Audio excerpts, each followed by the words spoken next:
Bien, bonjour à toutes et tous. Donc Marie-Laure Pichon, entreprise Cap Culture Patrimoine installée dans le Finistère. Et je corrige tout de suite le nom de Armel Jaouen.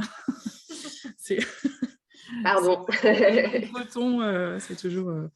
Donc, Armel, je laisse se présenter avant de démarrer. Comme ça va voilà, permettre de poser le décor. Je laisse Armel. Donc, bonjour, je suis Armelle Jaouen, je suis élue depuis 2020, donc adjointe déléguée au patrimoine sur la commune de Saint-Pabu. On a 2100 habitants et un gros problème sur notre église.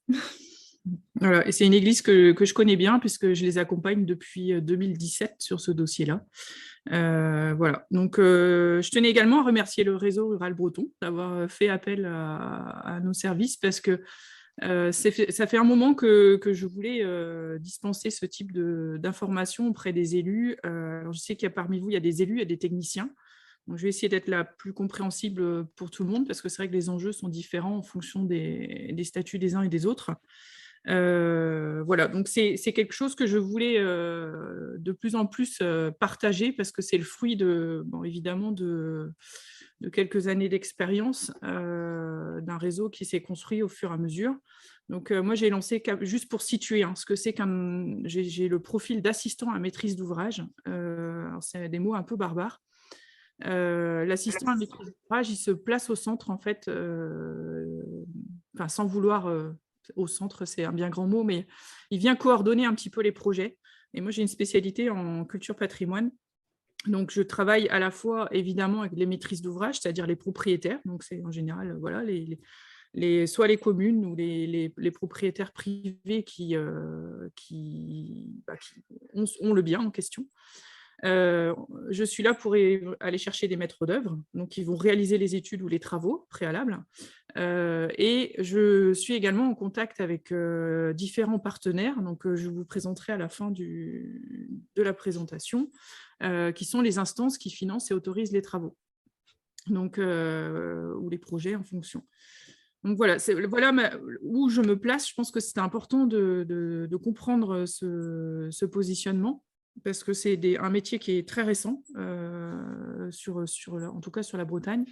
Et voilà, moi, mon objectif, c'est vraiment, alors j'en plaisante souvent avec Armel, j'ai souvent une pipette d'huile avec moi et je suis là pour mettre de l'huile dans les rouages, faire en sorte que le projet il avance du mieux qu'on peut. Aider aussi les communes à maîtriser les budgets et à faire en sorte que le projet parte sur de bons rails.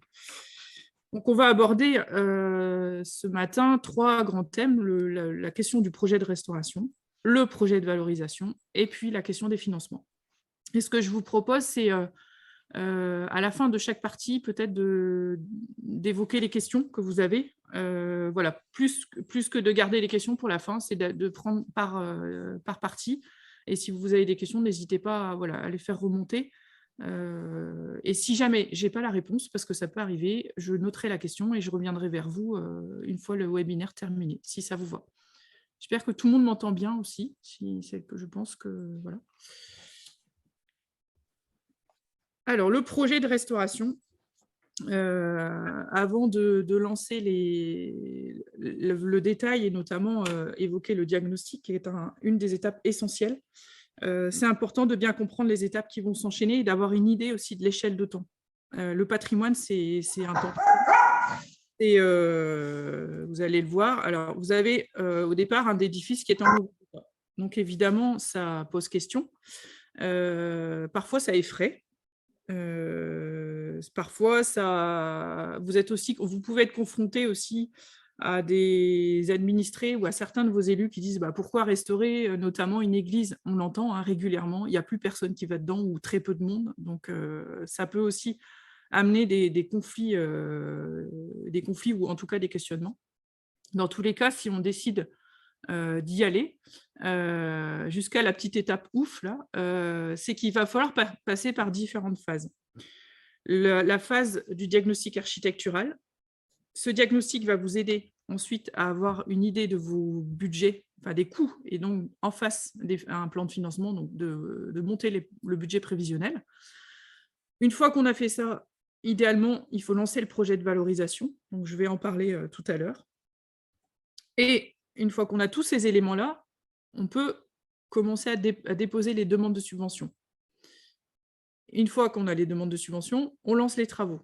Une fois qu'on a fait les travaux, c'est là qu'on sort le champagne pour inaugurer. Et là, vous voyez, toutes ces étapes-là sont nécessaires. Elles sont à la fois nécessaires pour le montage du projet, faire en sorte aussi que le projet s'enchaîne et gagne en maturité. Parce que parfois, si on va trop vite, les choses, elles n'avancent pas bien. Et j'ai vu parfois des choses à un moment, ça bloque parce qu'il y a un élément qui n'est pas fait et les choses ne s'enchaînent pas naturellement. Donc là, ça, c'est l'enchaînement, on va dire, logique. Évidemment, dans la partie 5 travaux, il y a des étapes. Hein, voilà. Mais schématiquement, voilà comment ça idéalement, voilà comment ça s'opère. Alors, sur la question de la chronologie. Là, je vous ai mis les différentes... alors, les étapes qu'on avait auparavant, de l'étape 1 à 6 jusqu'à l'inauguration. Voilà comment un peu ça s'organise. Là, je vous mets le schéma idéal. On démarre en 2023 un diagnostic sur un édifice. Il faut compter quasiment une année. Si vous lancez votre diagnostic en début d'année, c'est vraiment pour vous donner une échelle. Ensuite, si vous lancez l'étape travaux, vous voyez, l'étape travaux, elle arrivera qu'à la fin de l'année 2025. Parce que vous avez toute une phase administrative et culturelle. Donc ça, c'est le fameux projet de valorisation et puis les phases de réflexion sur les budgets. Vous allez lancer le recrutement du maître d'œuvre. Ça va vous prendre encore quasiment un an. Ensuite, quand vous aurez votre maître d'œuvre qui sera recruté, vous allez lancer la phase travaux, mais les phases travaux, vous avez les différentes phases préalables aux travaux, c'est-à-dire l'avant-projet, le projet de travaux, la consultation des entreprises, et c'est qu'à ce moment-là, quand vous avez les devis, que vous pouvez faire les demandes de subvention auprès des différents financeurs. Donc là, vous avez encore une étape, ça dépend après évidemment de l'ampleur des travaux, mais de 6 à 8 mois. Là, ce que je vous donne à peu près, c'est pour une église. C'est le timing pour une église. Et vous ne lancerez vos travaux que quasiment arrivé en 2025, fin 2025, début 2026. C'est idéalement. Après, la durée de travaux, elle est variable. Elle peut varier sur un ou 2 exercices budgétaires, ou 3, ça arrive. J'ai certaines communes qui travaillent sur 3 exercices budgétaires. Et l'inauguration arrive en toute fin. Donc là, ça, c'est le schéma idéal. Maintenant, je vais laisser Armelle témoigner de Saint-Pabu, quand est-ce qu'ils ont commencé, à quoi ils ont été confrontés, et aujourd'hui, où ils en sont, dans cette chronologie-là. Alors, nous, on s'est rendu compte que notre toit descendait en 2017. Donc, c'est là que l'étude diagnostique a été lancée. Donc, le rendu on a eu le rendu en février 2018. Il a fallu faire un étaiement en urgence du transept de l'église parce que sinon le toit serait tombé, tout se serait effondré. Après, on avait aussi une problématique sur l'église et sur le mur de soutènement du cimetière. Donc, le mur de soutènement du cimetière, il est situé à, on va dire, 15 mètres de... À peine, ouais. À peine 12 mètres, je dirais, de l'église. Et il soutient le cimetière du haut, dont le mur, il fait 4 mètres de haut. Et si c'était écroulé, ça aurait entraîné les tombes du cimetière du haut vers l'église et ça aurait impacté aussi l'église. Et donc, du coup, moi, je n'étais pas élue. Par contre, j'étais présidente d'association sur le patrimoine. Donc, j'ai été associée au niveau du travail des projets de la valorisation d'église sur des possibilités d'exposition extérieure, des choses qu'on mettrait en place pour valoriser l'église. Après, en 2020, il y a eu les élections municipales, après, il y a eu le confinement. Et fin 2020, on se décide, ça y est, on y va, on part pour l'église avec le mur en tranche conditionnelle. Donc, on fait l'étude sur le... Ça, c'était donc, on a recruté l'architecte, l'équipe de maîtrise d'œuvre. Courant 2021. En mars 2021. Et lors d'une visite en mai 2021, en urgence, fermeture de l'église en urgence, parce qu'il y avait une autre partie du toit qui commençait à descendre. Il y avait des menaces d'enduit qui tombent. Et donc, du coup, l'église a été fermée en mai 2021. Il y a eu un nouvel étaiement au niveau, sur l'autre partie de la toiture en juin. Les étaiements, ça a un coût aussi. Et donc du coup, après, on était, dans l'étude. On a eu le rendu de l'étude en octobre 2021. Ouais. Et patatras, on nous dit le mur, c'est vraiment urgent, urgent, urgent. Sauf qu'on avait des tombes juste à côté du mur et qu'on s'est dit que si on n'arrivait pas à faire, enfin selon les techniques employées pour restaurer le mur, on devait faire mettre des tirants d'ancrage si on pouvait les mettre, mais c'était, enfin il y a eu une étude, il y a eu des sondages faits au niveau du mur et au niveau de l'église pour voir comment étaient les fondations. Et en février 2022, patatras, l'architecte nous dit il faut déplacer 2 rangées de tombes. Donc ça a été très très dur. C'est vrai que heureusement que Marie-Laure était là, parce que je dis là c'est vraiment dur, parce que c'était la condition pour pouvoir engager tout le reste des travaux. Donc il a fallu contacter les familles, expliquer aux familles la situation, les accompagner. Après, c'est un coût aussi pour la commune, puisque la commune a pris en charge le déplacement de 25 tombes, ce qui veut dire des informations, des familles qui réagissent toutes différemment, parce qu'on est tous différents face à la mort et face à nos propres morts. Et donc, il y a eu un accompagnement de fait. Le transfert des tombes a été fait en août-septembre. Et là, maintenant, on est prêt. Ça y est, les travaux sont lancés. Enfin, les entreprises ont été recrutées le mois dernier. Au mois de septembre. Ouais. Pour le mur et pour l'église. Donc, le mur, ça a un coût supplémentaire, bien sûr, par rapport à ce qui était prévu, parce qu'on est sur quelque chose, on est quand même sur un budget à 1 million d'euros. Et ça y est, maintenant, ça y est, on est parti. Comme quoi, il faut y croire. On se dit que 2017, 2020, fin 2022, les échafaudages vont être montés à la fin de l'année. Ça a mis 5 ans. 5 ans et demi, on va dire. C'est pour ça que je trouvais intéressant de montrer qu'il y a de la phase. Ce que je présente là, c'est la chronologie idéale. Ce que moi, je veux surtout faire passer comme message, notamment aux élus, c'est que ça prend du temps. C'est quand on lance un diagnostic et qu'on se dit qu'on va lancer les travaux, ça ne va pas être le diagnostic et 6 mois plus tard, on lance les travaux. J'ai encore de temps en temps des élus qui me disent « Oh, bah, c'est bon, dans 7 mois, on lance les travaux. » Je dis « Non, ça c'est… malheureusement, ça ne se passe pas comme ça. Ou heureusement, ça ne se passe pas comme ça parce qu'on va le voir, ça permet aussi, juste ce que je disais tout à l'heure, de faire mûrir le projet et d'avancer tranquillement avec la population, avec les groupes de travail et avec la paroisse aussi, parce que quand on essaie quand même, ça reste des lieux de culte dans lesquels il y a toujours un usage. Et c'est important de le rappeler, ça aussi. Sur la mobilisation, ce que je préconise fortement, c'est d'avoir, pour le projet de restauration, mais aussi le projet de valorisation, dont on va parler tout à l'heure, un groupe de travail qui est composé de différentes entités. Alors évidemment, les élus de la collectivité, ça peut être monsieur ou madame le maire, les adjoints, souvent on a l'adjoint aux travaux, l'adjoint au patrimoine quand il y en a, l'adjoint aux finances. Alors ça c'est important, c'est souvent ceux qu'il faut convaincre. Et puis c'est le nerf de la guerre, effectivement, comme dit Armelle. Donc c'est important qu'ils soient dans la boucle. Les techniciens de la collectivité et pas uniquement que les techniciens administratifs. Très souvent, on oublie dans les groupes de travail les techniciens des services techniques. Or, une chapelle ou une église, qui c'est qui les entretient au quotidien? C'est eux. Et c'est vrai que d'aller les sensibiliser, faire en sorte qu'ils soient en contact avec l'architecte qui va travailler sur le projet de restauration, c'est important parce que déjà, d'une, ils vont apprendre des choses.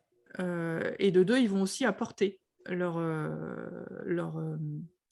usage de l'édifice. Et parfois, il y a des choses très pratiques qui peuvent être mises en place grâce à leur bon sens à eux. Et c'est une façon de les intégrer à la réflexion qui, pour moi, est essentielle. Et clairement, derrière, c'est eux qui vont faire du préventif tout au long de l'année, une fois que l'édifice sera restauré. Et voilà. Et avec tout le respect que j'ai pour les élus aussi, les élus passent, eux restent. Donc, c'est aussi eux qui ont la mémoire. Et souvent, je suis ravie de voir certaines communes qui convient justement les responsables des services techniques autour de la table parce que c'est eux derrière qui sont les chevilles ouvrières. La paroisse aussi, des représentants de la paroisse. Alors, vous pouvez inviter monsieur le curé ou ses représentants. Parce que dans le cas, par exemple, de Saint-Pabu, si la paroisse n'avait pas fait partie du groupe de travail, ça aurait été plus compliqué de faire comprendre pourquoi on ferme l'église. Là, on est typiquement dans un exemple très concret. Alors, on se retrouve avec une fermeture d'église en urgence, un étaiement, une pause d'étaiement déjà, pour voilà. Donc, quand vous vous retrouvez avec 4 piliers en bois à la croisée du transept, il faut aussi faire comprendre voilà, aux paroissiens. Et puis, et derrière, clairement, sur Saint-Pabu, on avait mis le curé dans la boucle tout de suite. Et c'est un curé qui a la particularité d'être assez porteur et qui a accepté, en plus, c'est la seule fois où j'ai vu ça, d'être signataire de la convention de souscription auprès de la Fondation du patrimoine. C'est-à-dire qu'on avait une convention tripartite, Fondation du patrimoine, commune, paroisse. Alors vous allez me dire, il y a la séparation de l'Église et de l'État. Voilà, ce n'est pas le cas. Et n'empêche que derrière, on va le voir, la souscription a très, très bien fonctionné. Et ça, c'est vrai que le fait d'avoir aussi les représentants de la paroisse dans ce groupe de travail, même le groupe de travail restauration, et de valorisation, c'est aussi important. Les associations de patrimoine, si vous en avez, voilà, c'est eux qui derrière vont animer le lieu, ou qui font déjà des choses dans ce lieu-là. Vos partenaires, la DRAC, l'UDAP, la région Bretagne. Alors, vous les mettez dans la boucle, et c'est une façon, du coup, de diffuser les comptes rendus de réunion. Et comme ça, quand ils reçoivent les infos ou les demandes de subvention, ils sont déjà informés du projet. Et c'est un contact permanent à avoir avec eux. Et en plus, l'UDAP, vos UDAP, alors je ne sais pas si tout le monde maîtrise ce que c'est l'UDAP, c'est le service de l'architecte des bâtiments de France dans chaque département. Ils sont là aussi pour archiver les données sur le patrimoine. Ils ont un service d'archives et le fait de les avoir dans la boucle et de leur transmettre les comptes rendus permet aussi de documenter l'histoire du lieu. Et ça peut servir, je pense aux historiens, dans 100 ans, ils verront qu'il y a eu une réflexion en 2023. Dans cette réflexion-là, avait porté sur tel sujet. Et voilà. Et les choses comme ça, la connaissance des lieux, elle continue et elle se perpétue. L'équipe de maîtrise d'œuvre, évidemment, donc l'architecte du patrimoine, tout à l'heure, voilà, j'en parlerai. Et puis, si vous avez un assistant à maîtrise d'ouvrage, il fait aussi partie de ce groupe de travail. Et en général, c'est lui qui, d'ailleurs, accompagne, en tout cas, c'était mon rôle pour Saint-Pabu, d'animer les réunions, de faire les comptes rendus, de les diffuser, évidemment les convocations en amont, d'animer la réflexion, et de faire en sorte aussi que l'équipe de maîtrise d'œuvre rendre les choses dans les temps et que ce soit aussi raccord avec ce que la maîtrise d'ouvrage attend. Donc voilà, c'est un échange permanent. Hein. C'est aussi des visites de terrain, évidemment. L'architecte va venir plusieurs fois faire pour son diagnostic. Et puis des réunions en général. Sur un diagnostic, vous avez 3 réunions. Une au début, une au milieu et une à la fin. Et puis, pourquoi on restaure ça, c'est important de se poser la question. Oui, je tourne pas. Si je tourne pas mes pages, merci. Se poser la question, ça va permettre aussi de donner la légitimité à votre action. Donc, ça peut être pour des raisons de mémoire, d'attachement aussi à ce patrimoine, une question d'identité, ce qui est un peu le cas pour Saint-Pabu. L'utilité, parce que vous pouvez aussi restaurer parce que ce bâtiment a une fonction utilitaire et voilà, et ça peut être aussi fédérateur. Après, j'ai laissé un carré blanc ou vierge.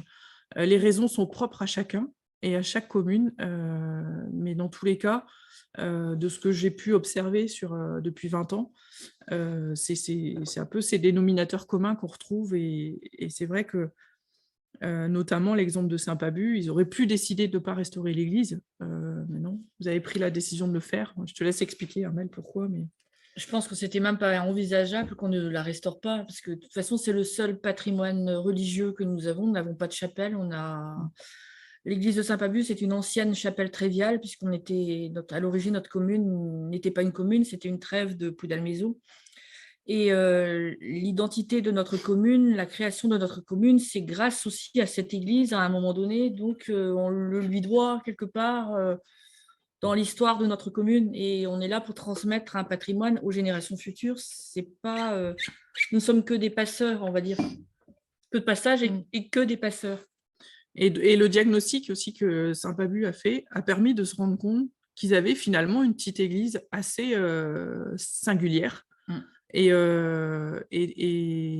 avec, donc c'est une église 18e, pardon.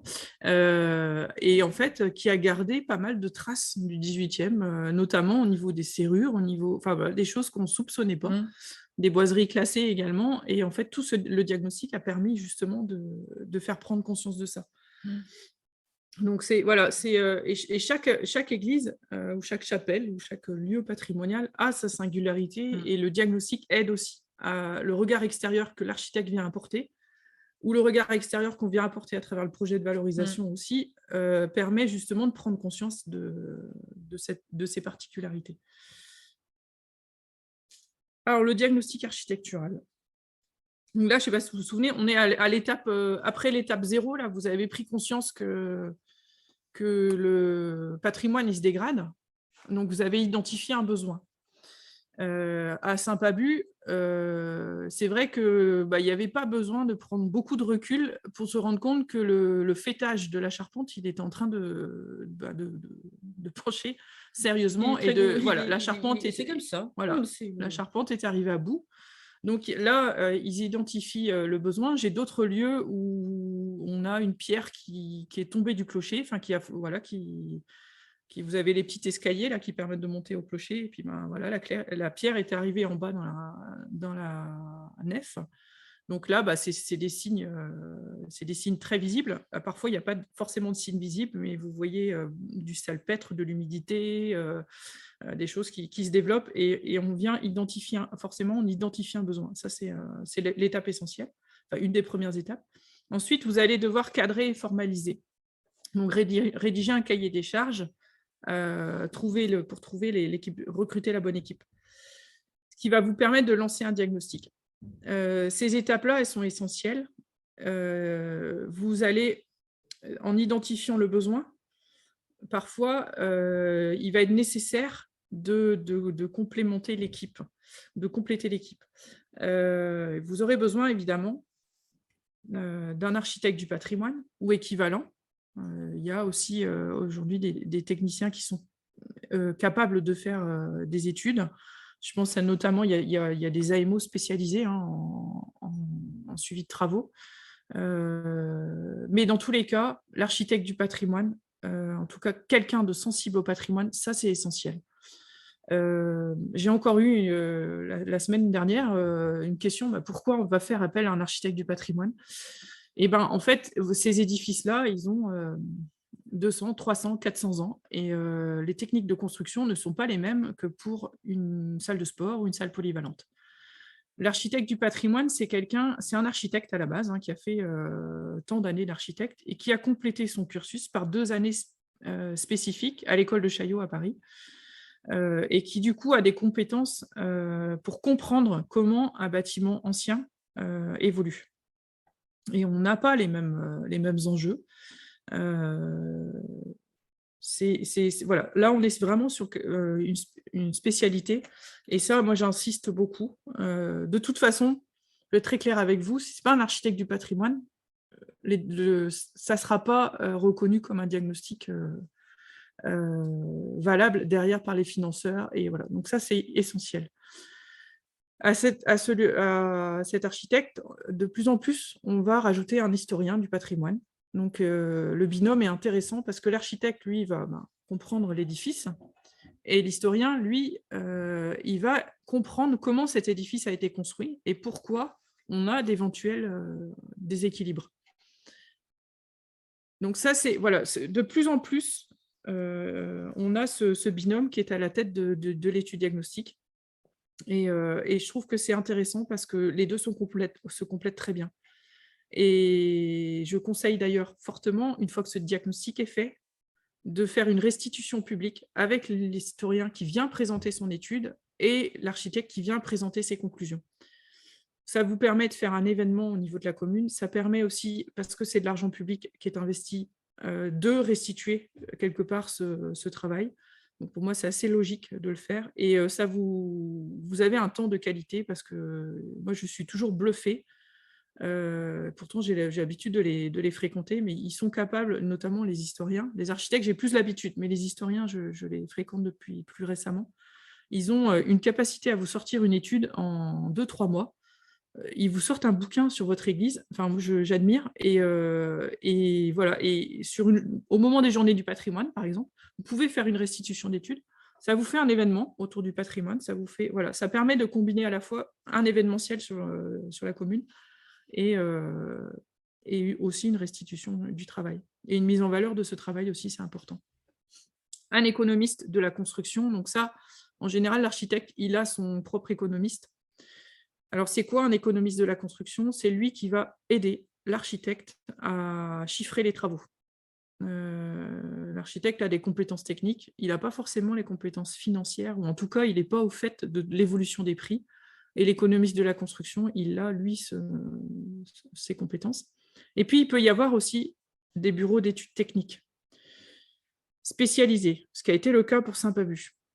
Avec ce fameuse charpente et ce fameux mur qui menaçait, il y a un BET structure qui a été ajouté à l'équipe. Par contre, pour Saint-Pabu, il n'y avait pas d'historien. Ça ne se faisait pas encore à l'époque. Voilà. Maintenant, c'est quelque chose qu'on systématise dans les appels d'offres, pour justement, parce que les architectes n'ont plus le temps de faire ce travail-là. Et sincèrement, pour comparer le travail d'un architecte et d'un historien, voilà, c'est aussi une question de compétences. Et les historiens savent où aller chercher les données. Ils sont capables d'aller jusqu'à Rennes, j'ai eu un cas où ils sont allés jusqu'à Poitiers pour une petite chapelle à Plouvien. Voilà. Pour qui, pourquoi? Parce qu'il y avait l'ordre de... Oui, je ne sais plus lequel, je suis désolée, mais voilà. Oh oui, les Saint-Jean de... En tout cas, c'était spécifique et il est allé chercher l'information à tel endroit. Donc, c'est des compétences. Et le diagnostic architectural, il va être composé de 4 grandes parties. Donc, l'étude historique, évidemment. Donc ça, alors, l'étude historique, c'est pas d'aller dire il y a eu tel curé, les curés qui se sont enchaînés. C'est pas cette histoire-là. C'est vraiment l'histoire de la construction du bâtiment. Tous les échanges entre la paroisse, l'architecte, notamment si vous avez une église du 19e, vous allez voir que la construction fin 19e, elle rentre dans les schémas de laïcité. Voilà, c'est vraiment comprendre comment l'église a été construite, les conflits qu'il y a pu y avoir, pourquoi on est arrivé à ce plan-là. J'ai l'exemple d'une église en tête. Il y a eu 5 plans parce qu'il y avait un conflit entre la paroisse et l'architecte. Il y a eu 5 plans de fait avant de revenir au plan initial. Donc voilà, c'est là qu'on voit les choix qui sont faits et qu'on se rend compte aussi, ça permet de relativiser, que les élus à l'époque étaient confrontés aux mêmes questions que vous aujourd'hui. C'est-à-dire, on fait des choix de matériaux par rapport à un prix. Notamment, la charpente de Saint-Pabu, elle a été faite avec ces bois-là parce qu'on est au 18e. Et les bois servent essentiellement pour la construction, pour les charpentiers de marine à Brest. Pour les bateaux. Donc voilà, pour les bateaux. Et les églises se retrouvent avec des bois de moindre qualité. D'où aujourd'hui, voilà, le vieillissement de cette charpente, hormis son âge, mais en plus, la structure fait que... Voilà, donc c'est des choses comme ça qui permettent de comprendre aussi. Donc, je vous rassure, les questions que se posaient les élus, alors ce n'était pas les élus en tant que tels, mais les paroissiens, en tout cas le conseil de fabrique, en tout cas les gens qui étaient responsables de ces édifices-là, sont exactement les mêmes que vous aujourd'hui. Et voilà, ça permet aussi de dézoomer et de se rendre compte que finalement, les préoccupations, elles ne changent pas, et c'est toujours des préoccupations financières. Donc, l'état sanitaire, lui, est posé par l'architecte. En gros, c'est comment va votre édifice, tout corps de métier, depuis les maçonneries jusqu'aux charpentes, en passant par l'électricité, les menuiseries, les vitraux. Si vous avez des peintures ou du mobilier, ça arrive aussi qu'en complément de l'équipe, on vienne chercher un spécialiste mobilier, peinture. Voilà, c'est vraiment en fonction de l'édifice. Et c'est pour ça que c'est important de bien identifier le besoin. Une fois que ce diagnostic est posé, l'état sanitaire est posé, et il y aura des préconisations de travaux et une planification. Et là, c'est des planifications à peu près à 10 ans. En gros, l'architecte va vous dire les travaux d'urgence à réaliser entre 1 et 3 ans. Ensuite, vous avez les travaux dits de restauration ou de conservation, ça dépend des architectes. Ça va en gros de 3 à 6 ans, à réaliser dans les 3 à 6 ans. Et ensuite, les travaux dits d'embellissement, au-delà de 7 ans, jusqu'à 10 ans, voire peut-être plus. Et ça va vous donner un outil d'aide à la décision, vous, en tant qu'élu. Ça va vous aider à planifier les choses aussi et à voir comment vous allez pouvoir budgéter et avancer sereinement. Alors, ça arrive, ça a été le cas pour Saint-Pabu, il y a eu des travaux d'extrême urgence, c'est-à-dire que pendant le diagnostic, là, il a fallu poser des étaiements. Et là, on était vraiment dans un cas exceptionnel. C'est le seul endroit que j'ai vu ça, sur les différents projets que j'ai accompagnés. En général, voilà, il y a une petite phase de travaux dits d'urgence. Là, vous êtes retrouvé avec une grosse phase de travaux d'urgence. Mais c'est aussi lié, voilà, si on ne suit pas son patrimoine, les choses se dégradent. Et puis, il y a d'autres préoccupations. Et c'est toujours pareil là-dessus. C'est comme ça. Mais en tout cas, le diagnostic va vous donner ces 3 échelles de temps. Urgence, restauration, embellissement. Et là, juste pour préciser, on n'est pas encore à la phase travaux. C'est vraiment un diagnostic. On va dire, le médecin a posé son diagnostic. Et derrière, il vous propose un plan d'action. Alors, c'est peut-être écrit un peu petit. Là, je vais laisser peut-être Armelle présenter. Là, c'est une fiche de synthèse. Alors, évidemment, le diagnostic, c'est x10 par rapport à cette fiche de synthèse. Je demande toujours dans les diagnostics à ce qu'il y ait une fiche de synthèse faite par l'architecte, parce que ça vous permet d'avoir de manière très, très rapide l'ensemble des informations importantes de l'étude diagnostique. Donc ça, je vais laisser Armelle en parler. Donc l'étude diagnostique, on l'a reçue, je crois que c'était en février 2018, parce que je n'étais pas élue à l'époque, donc j'ai repris le projet en cours. Et donc, c'est vrai que là, c'est une synthèse de tout ce de toute l'étude qui a été faite sur l'historique de l'Église, parce que c'est vrai que l'architecte du patrimoine a quand même fait une étude historique, même si au niveau associatif, on a pu compléter en faisant des expositions. Mais c'était vraiment pour comprendre vraiment la structure de l'Église, comment elle avait évolué dans ses aménagements intérieurs au fil du temps. L'environnement extérieur avec donc un cimetière, enfin une église qui est vraiment dans une vallée très humide, avec un cimetière donc, qui était à l'origine tout autour de l'église, mais qui maintenant est remonté vers le nord, ce qui fait que maintenant on a un cimetière marin. Et donc tous les problèmes on va dire les fissures dans les murs avec les poussées de toiture, la charpente qui se tord malgré des interventions quand même au fil du temps depuis. Il y avait eu des gros travaux en 1971, il y en avait eu aussi en 2005. Mais bon, de toute façon, une toiture qui commence à baisser, on dit à partir de 5 cm, c'est irréversible, ça continuera de descendre. Et donc, l'architecte a pu, à ce moment-là, phaser, on va dire, les travaux, on va dire, d'urgence. Oui, les travaux d'urgence, c'était vraiment extrême urgence. Il avait diagnostiqué le mur, mais c'est vrai que quand on regardait le mur, pour nous, il ne nous faisait pas peur à ce moment-là. Maintenant, il nous fait très peur, mais bon. C'est ce que vous avez en rouge, en fait, sur le document. Oui.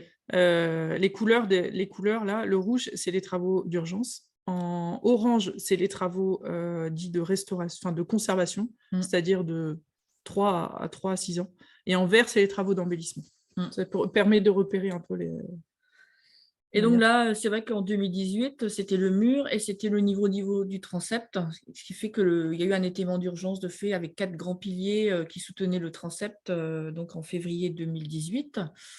Et donc, avec déjà un estimatif des travaux qui a sûrement fait très peur aux élus de l'époque.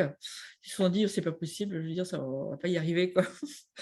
Et donc, du coup, à ce moment-là, il y a eu aussi le lancement de la souscription de la Fondation du patrimoine. Je pense que ça, c'est tout de suite, c'est en juin qu'elle a été signée, la convention. Et pour soutenir le projet, parce que la commune, clairement, ne pouvait pas sortir 1 million d'euros de son chapeau comme ça. Et donc là, maintenant, on est sur la phase,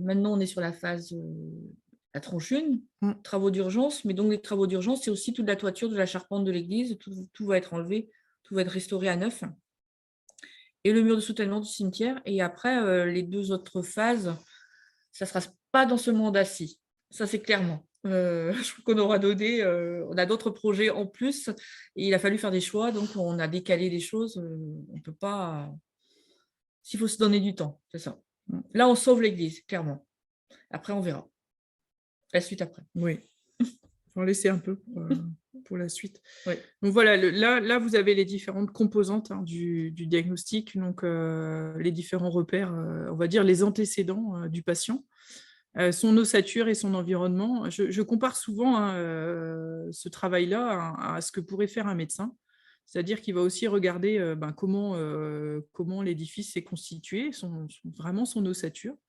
Son état de santé, ce qui va bien, ou en tout cas s'il y a des parties qui vont pas bien, ce sont lesquelles sont les plus urgentes. Et puis derrière, il va vous proposer le traitement, le plan d'action. Alors évidemment, c'est accompagné d'un chiffrage et de manière très très visuelle. Il y a un repérage des interventions par couleur. Et moi, dans mes plans de financement, je reprends ces couleurs-là et je viens aussi faire des plans de financement avec des couleurs pour justement comprendre qu'est-ce qui est de l'ordre des interventions d'urgence, moins urgentes et qui peuvent attendre. Donc voilà un peu la composante un peu d'un diagnostic architectural qui est une des dimensions et des étapes essentielles à un projet de restauration. Et qui est aidé, qu'on intègre après dans les projets, dans le plan de financement.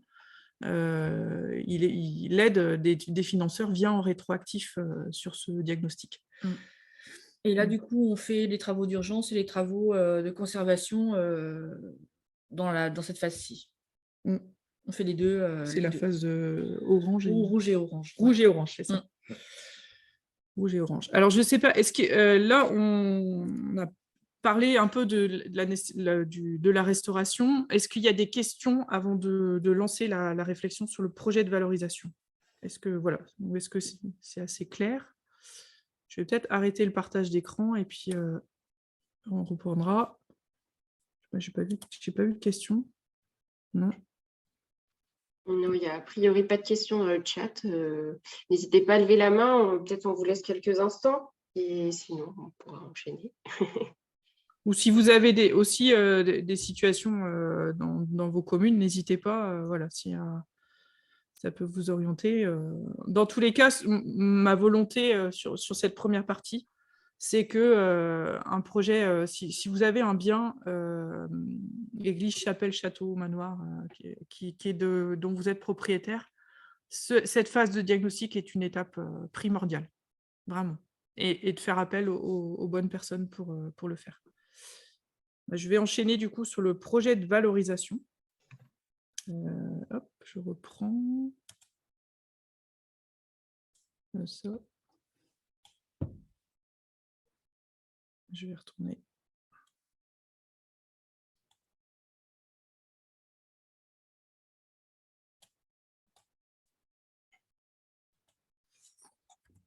C'était juste.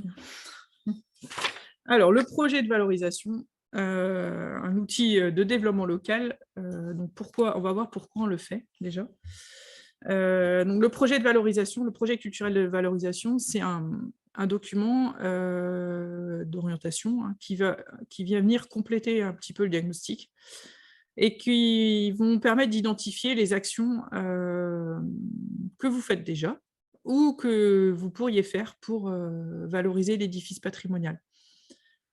Alors pourquoi ce projet de valorisation?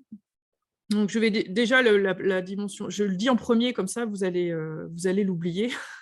C'est un peu volontaire de ma part. C'est déjà pour des raisons financières. Ce document est un critère pour l'obtention de subventions.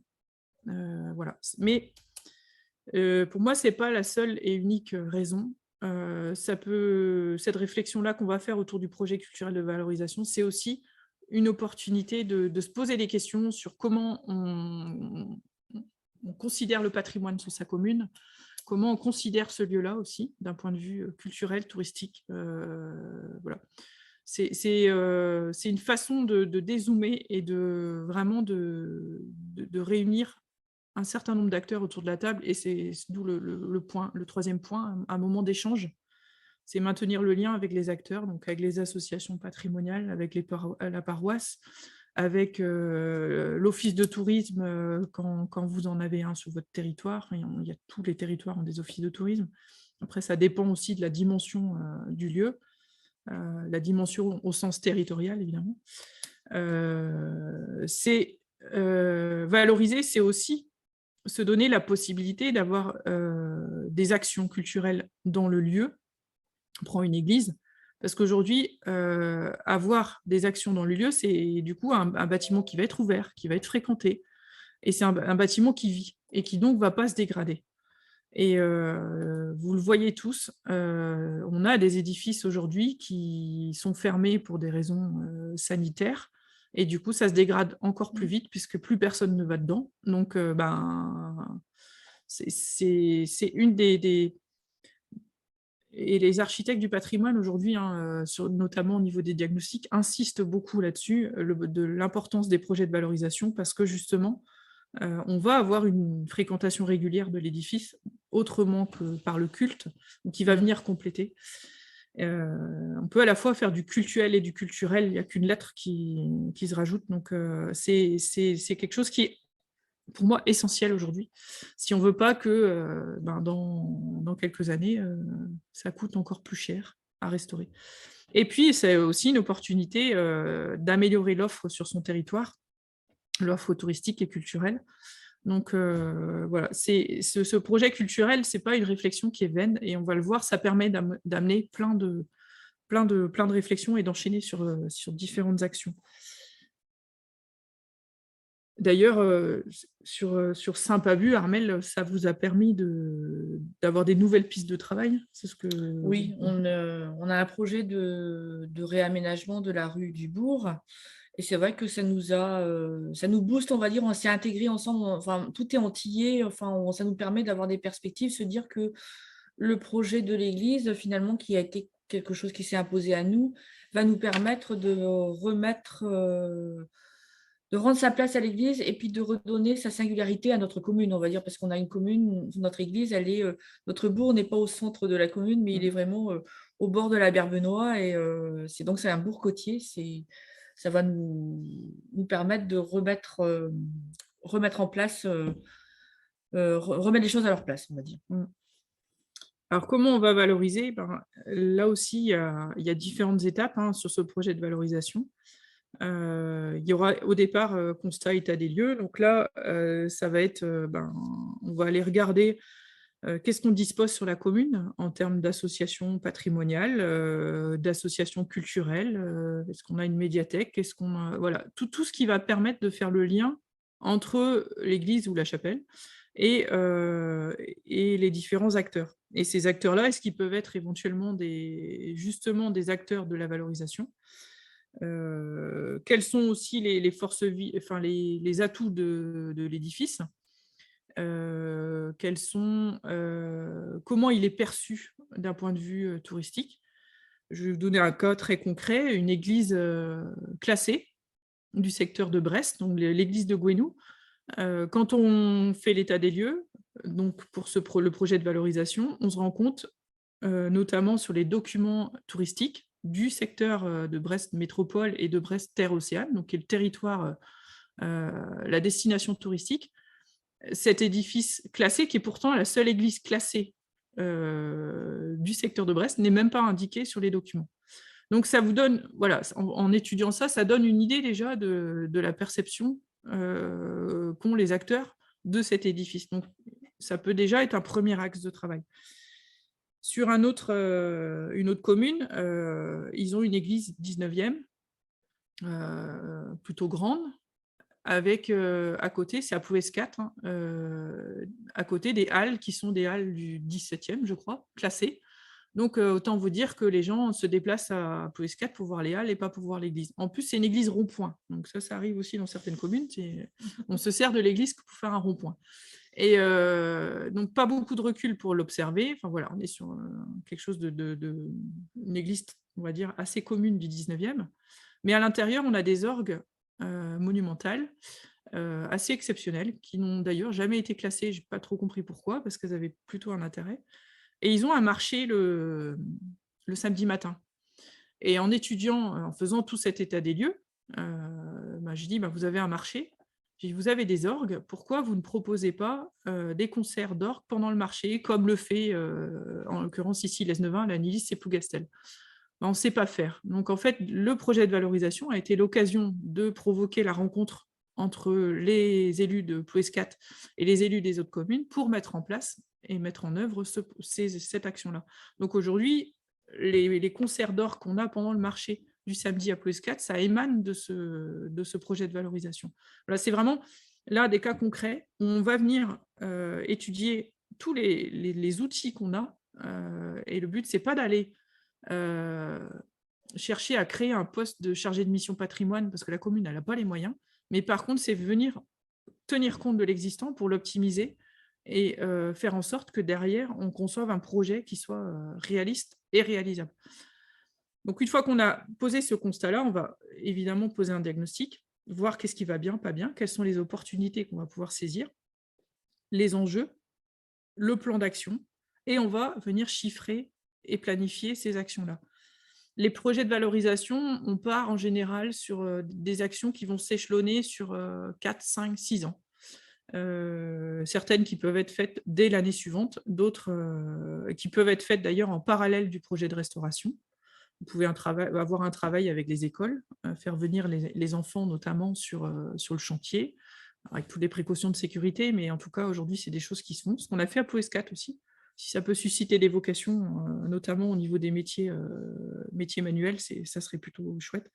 Voilà, donc on va venir poser toutes ces étapes-là qui vont constituer un document d'orientation, ce fameux document d'orientation, et qui va permettre derrière aux élus, aux associations patrimoniales d'avoir une feuille de route pour les prochaines années. Donc, voilà un peu les différentes étapes du projet de valorisation. Et là, on va montrer concrètement ce qu'on a fait sur Saint-Pabu. Là, vous avez l'exemple du diagnostic qui a été fait, donc qui émane évidemment de tout l'état des lieux qu'on avait mené avant. Donc, voilà, je ne sais pas si, Armelle, je te laisse en parler peut-être de ce diagnostic. Oui, il a été fait, il a été rédigé en 2018, 2019. Ouais. Ouais. Ouais, donc terminé peut-être en 2020, parce que c'est vrai qu'on a, je sais plus. Oui, il est en cours. Enfin, il est toujours en cours. Si, c'est 2020. C'est que 2020. Ouais. Merci. Oui, donc nous sommes une commune littorale. Donc c'est vrai qu'elle a une attractivité, mais on n'avait pas forcément conscience. L'église faisait partie de notre environnement et on n'a pas forcément conscience de la valeur qu'elle peut avoir, du fait qu'elle soit vraiment unique, que ce soit quelque chose de singulier. Et c'est vrai que ce projet de valorisation a permis de voir qu'on avait des choses spécifiques. Donc, on est une commune littorale avec des équipements touristiques, donc avec des activités nautiques. Donc, je pense que vous arrivez à lire sur le panneau, sur le tableau. À l'époque, l'église était ouverte toute l'année, elle ne l'est plus jusqu'à ce que les travaux aient été faits. On a une excellente acoustique, c'est vrai c'est vraiment exceptionnel. Et on a un mobilier classé au niveau du chœur. C'est vrai que c'est remarquable, on va dire, avec les têtes des angelots. Et on a une très belle crèche de Noël qui date aux dernières nouvelles, elle daterait du début, donc de la fin du XVIIIe siècle. On dirait 20 ans après la construction de Très l'église. contemporaine de l'église, quoi. Ouais.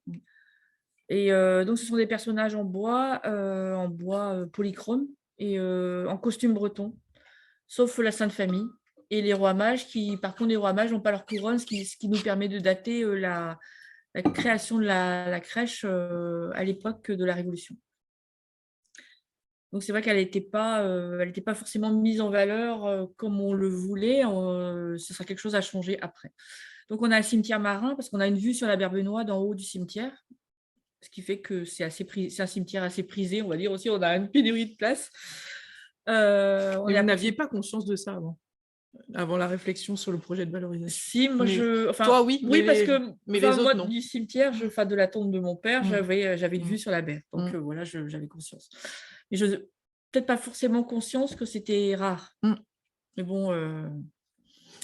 Et il y a une grande dynamique associative au niveau de la culture et du patrimoine. Mais c'est vrai que l'église, elle était un peu laissée de côté, on va dire. C'est vrai qu'elle a un aspect un peu triste parce qu'elle a un enduit en ciment gris. Elle est un peu triste. On a un jardin du presbytère à proximité qui permettrait peut-être d'être mis en valeur aussi. Et il y avait une forte activité de chant choral, ça avait commencé, donc maintenant tout est arrêté, tout a été arrêté au moment du Covid, et puis depuis la fermeture de l'église, on ne pouvait pas, mais bon, c'est en projet pour après. Mais c'est vrai qu'on a un manque d'identité du bourg parce que notre bourg n'est pas au centre et que les activités économiques se sont un petit peu développées sur un autre axe. Mais bon, le fait de le diagnostiquer, ça nous permet aussi de remettre les choses, de ramener les choses au bourg. On va dire, voilà, c'est ça. Donc, on est d'où l'idée de réaménager la rue du Bourg. Voilà. Et une fois posé ce diagnostic, ça nous a permis justement de venir positionner un enjeu qui a été, alors là, c'est volontairement, on a mis un enjeu un peu humoristique, mais ça découle justement de toute cette réflexion, c'est remettre l'église au milieu du village, ce qui n'était pas le cas. Alors c'est évident que cet enjeu-là, je ne vais pas le proposer, j'ai pas proposé le même à la ville de Gouesnou, par exemple, pour son église classée, ou aux chapelles classées de Pouvien, pour lesquelles j'ai travaillé, où on a travaillé sur évidemment un autre positionnement stratégique. Mais dans tous les cas, on ne peut arriver à poser cet enjeu-là que si on a fait une bonne analyse de territoire auparavant et poser les choses qui vont bien, qui vont pas bien, les opportunités à saisir. Et voilà, naturellement, on arrive à positionner cet enjeu. Et après, vous avez donc la déclinaison des objectifs. Donc, Armelle parlait justement de cette collection de personnages de la crèche de Noël. On a dedans fait un axe autour de Noël, parce que c'est vrai que ce n'est pas toutes les communes qui ont une crèche comme la leur. Donc ça va nécessiter évidemment des mesures de protection et des mesures de valorisation, mais dans tous les cas, une fois que l'église sera restaurée, je leur souhaite de créer un événement autour de cette crèche pour la mettre en valeur. Et donc la question du chant choral, bon, ça c'est une programmation annuelle, et puis je crois que de mémoire, il y a l'idée d'arriver après vers, pourquoi pas, un petit festival de chant choral en binôme avec la commune d'à côté. Consolider l'action de l'équipe paroissiale, parce que dans les réflexions, il nous disait aussi qu'il manquait d'espace, qu'on a souvent aussi des équipes paroissiales qui sont très très volontaires, mais qui vont parfois, par volonté de bien faire les choses, faire des erreurs, notamment en termes de manipulation. Ils vont vous dire on a donné un petit coup de traitement, les xylophénes, je ne suis pas sponsorisée, mais voilà, on a donné un coup de traitement xylophène sur une statue en bois polychrome. Bon, voilà, il y a des choses à faire au niveau des équipes paroissiales. Et je crois de mémoire aussi que dans le projet de valorisation est proposé justement un temps de formation sur la conservation préventive, comment on manipule un objet. Et c'est aussi une façon de les intégrer à la réflexion et de les sensibiliser à tout ça. Et puis, l'environnement immédiat, donc valoriser le côté maritime, parce qu'on a le GR34 qui passe à 100 mètres de là. Il n'y avait pas forcément conscience de ça, justement. Et réfléchir à une valorisation, donc valoriser les abords de l'église, donc en mettant la valorisation paysagère autour de cette église. Et la réflexion, voilà, elle a démarré cette année aussi là-dessus. Et tout ça, voilà, on vient un petit peu dézoomer un peu sur le patrimoine de la commune. On vient regarder un peu ce qui se fait, ce qui ne se fait pas, quelles sont les opportunités, et derrière, voilà, proposer des actions qui sont en cohérence aussi avec la commune et surtout ses moyens. Parce que pas toutes les communes n'ont pas les mêmes moyens. Alors là, on vous a mis un exemple de fiche action. Donc, une fois qu'on a posé les objectifs et les enjeux, on va venir comme ça faire des fiches. J'aime bien travailler, moi, sous forme de fiches, parce que je me dis, si un élu ou une association veut mettre en place l'action, au moins, sur la fiche, elle a toutes les infos. À la fois le contexte, l'idée, éventuellement des points de vigilance, quels sont les partenaires avec qui elle peut travailler, le budget prévisionnel à prévoir et une idée du phasage. Et le fait de fonctionner par fiche, voilà, ça permet d'isoler l'action et de la mettre en œuvre de manière plus facile. Donc évidemment, ça se raccroche à un enjeu, hein, à des objectifs qu'on rappelle au-dessus. Et ça, voilà, d'un point de vue linéaire, on a tous les éléments. Donc là, vous avez un exemple de fiche action sur le champ choral. Sur le phasage, on n'est pas bon du tout. Non, on a eu le Covid, on a eu voilà. la fermeture de l'église, donc on va attendre après. Je n'avais pas prévu le Covid dans la réflexion sur la valorisation. Mais voilà, après, ça, c'est des choses qui peuvent se reprendre très facilement. C'est vrai que 2021, 3 concerts, on n'y est pas du tout. Mais on va reprendre tout ça et remettre aussi un petit peu à jour. Mais dans tous les cas, la volonté, elle est là. Et alors, la particularité, c'est que j'accompagne aussi l'église de Lampol-Ploudalmézeau, qui est la commune avec qui Saint-Pabu travaille justement sur cette question du chant choral. Donc, moi, c'est pareil, quand je vais réfléchir à leur projet de valorisation, forcément que je vais mettre du lien avec celui de Saint-Pabu et qu'il y a des choses qui pourront être tout à fait naturelles. Ce que j'ai fait aussi sur la question des orgues, des concerts d'orgues pendant les marchés, inciter les communes à ce qu'elles se rencontrent entre Plougastel, Lesneven, La Nilis et Plouescat, mettre en place un plan de communication commun aux 4 communes, c'est quelque chose que j'ai fait apparaître dans tous les projets de valorisation. Parce que pour moi, plus on donne de la cohérence aux choses, plus on donne de la visibilité, plus ça apporte pour tout le monde, en fait. Et chaque commune a des compétences. Je pense à Plougastel, qui est la plus grosse commune des 4 qu'on a citées là, sur la question des orgues. Ils ont des compétences en mairie sur les aspects communication qui sont d'accord de mettre à disposition des autres communes pour un document qui vient promouvoir ces concerts d'orgue, une programmation, voilà. C'est des choses, on vient essayer d'optimiser un peu les choses et faire en sorte que le projet soit faisable pour tout le monde. Tout le monde a intérêt à y gagner. Après, je n'ai pas d'autres exemples d'action en tête, si ça me revient. Et puis voilà, la fiche action 5, valoriser les abords, donc réfléchir à une valorisation paysagère du bourg initial. Faut oublier que le bourg est partie de l'église. Et voilà. Et là, aujourd'hui, la réflexion... On est dessus. On est dessus, ouais. On travaille justement à la valorisation paysagère autour de l'église jusqu'à la mairie, donc une portion assez longue. Donc, j'accompagne aussi la commune sur cette réflexion-là. Mais on a déjà fait l'exposition extérieure qui était prévue pour 2021. Elle est en place depuis novembre 2021. Voilà. Donc là, dans le phasage, on est bon. Comme quoi.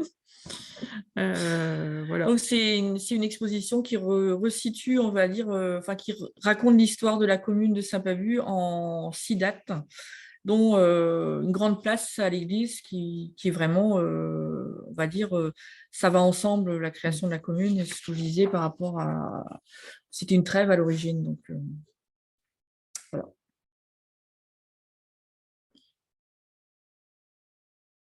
Alors. Je vois qu'il y a une question. J'y viendrai à la fin de la présentation sur le projet de valorisation. Mais la question est pertinente, en effet. Sur les exemples d'actions, pourquoi il ne veut plus?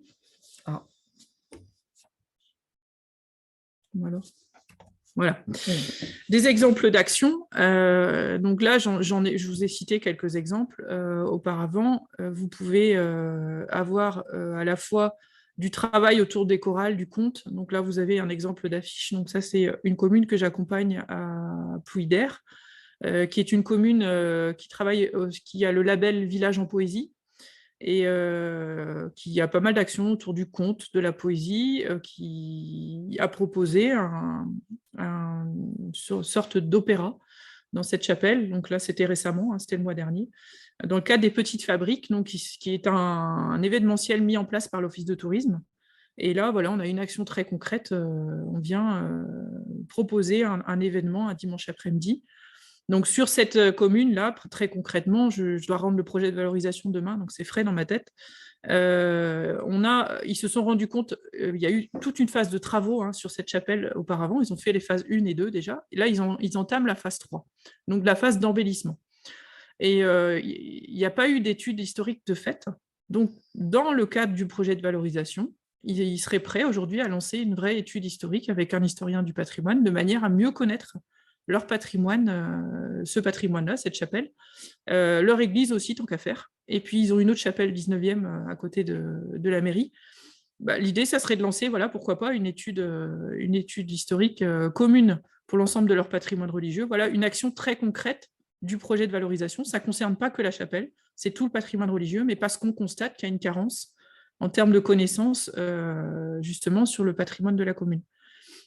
La vitrine d'art sacré, c'est quelque chose qu'on peut faire aussi si vraiment il y a de l'orfèvrerie ou de l'art sacré qui est présent sur la commune. Et nous, on en a trouvé dans notre grenier de sacristie au moment du déménagement. Donc, on a trouvé des vêtements datant d'avant Vatican II et on ne savait pas que ça existait. Voilà. On trouve toujours comme quoi le patrimoine, ça vit, c'est pas quelque chose de figé, et on a toujours des bonnes surprises. J'ai une commune qui, par exemple, a restauré une bannière. Et donc, les bannières, elle est partie en région parisienne avec une restauratrice textile. Et en ouvrant la bannière, ils ont trouvé une petite enveloppe dedans, dans laquelle était écrite pourquoi cette bannière-là avait été faite. Voilà, on n'avait aucune info là-dessus. Ça a été la bonne surprise. Donc, il a fallu déchiffrer le message. Ça n'a pas été aussi compliqué que le message de Charles Quint, qui a fait l'objet récemment d'un décryptage par des spécialistes. Mais en tout cas, voilà, on a toujours des bonnes surprises. Et les actions qu'on peut mener peuvent permettre aussi justement de créer toute cette émulation. La formation des bénévoles, j'en parlais tout à l'heure de la paroisse, voilà, à la fois sur l'entretien du patrimoine mobilier. Là, je vous ai mis des exemples de livres qui ont été faits pour justement comment on suit une église. Après, vous avez des personnes tout à fait compétentes, des restaurateurs du patrimoine qui peuvent être peuvent proposer une demi-journée de sensibilisation à comment on manipule les objets, comment on les dépoussière. Voilà, des choses très, très pratiques. La valorisation du cimetière, là, vous avez les élus de Saint-Pabu face à leur mur.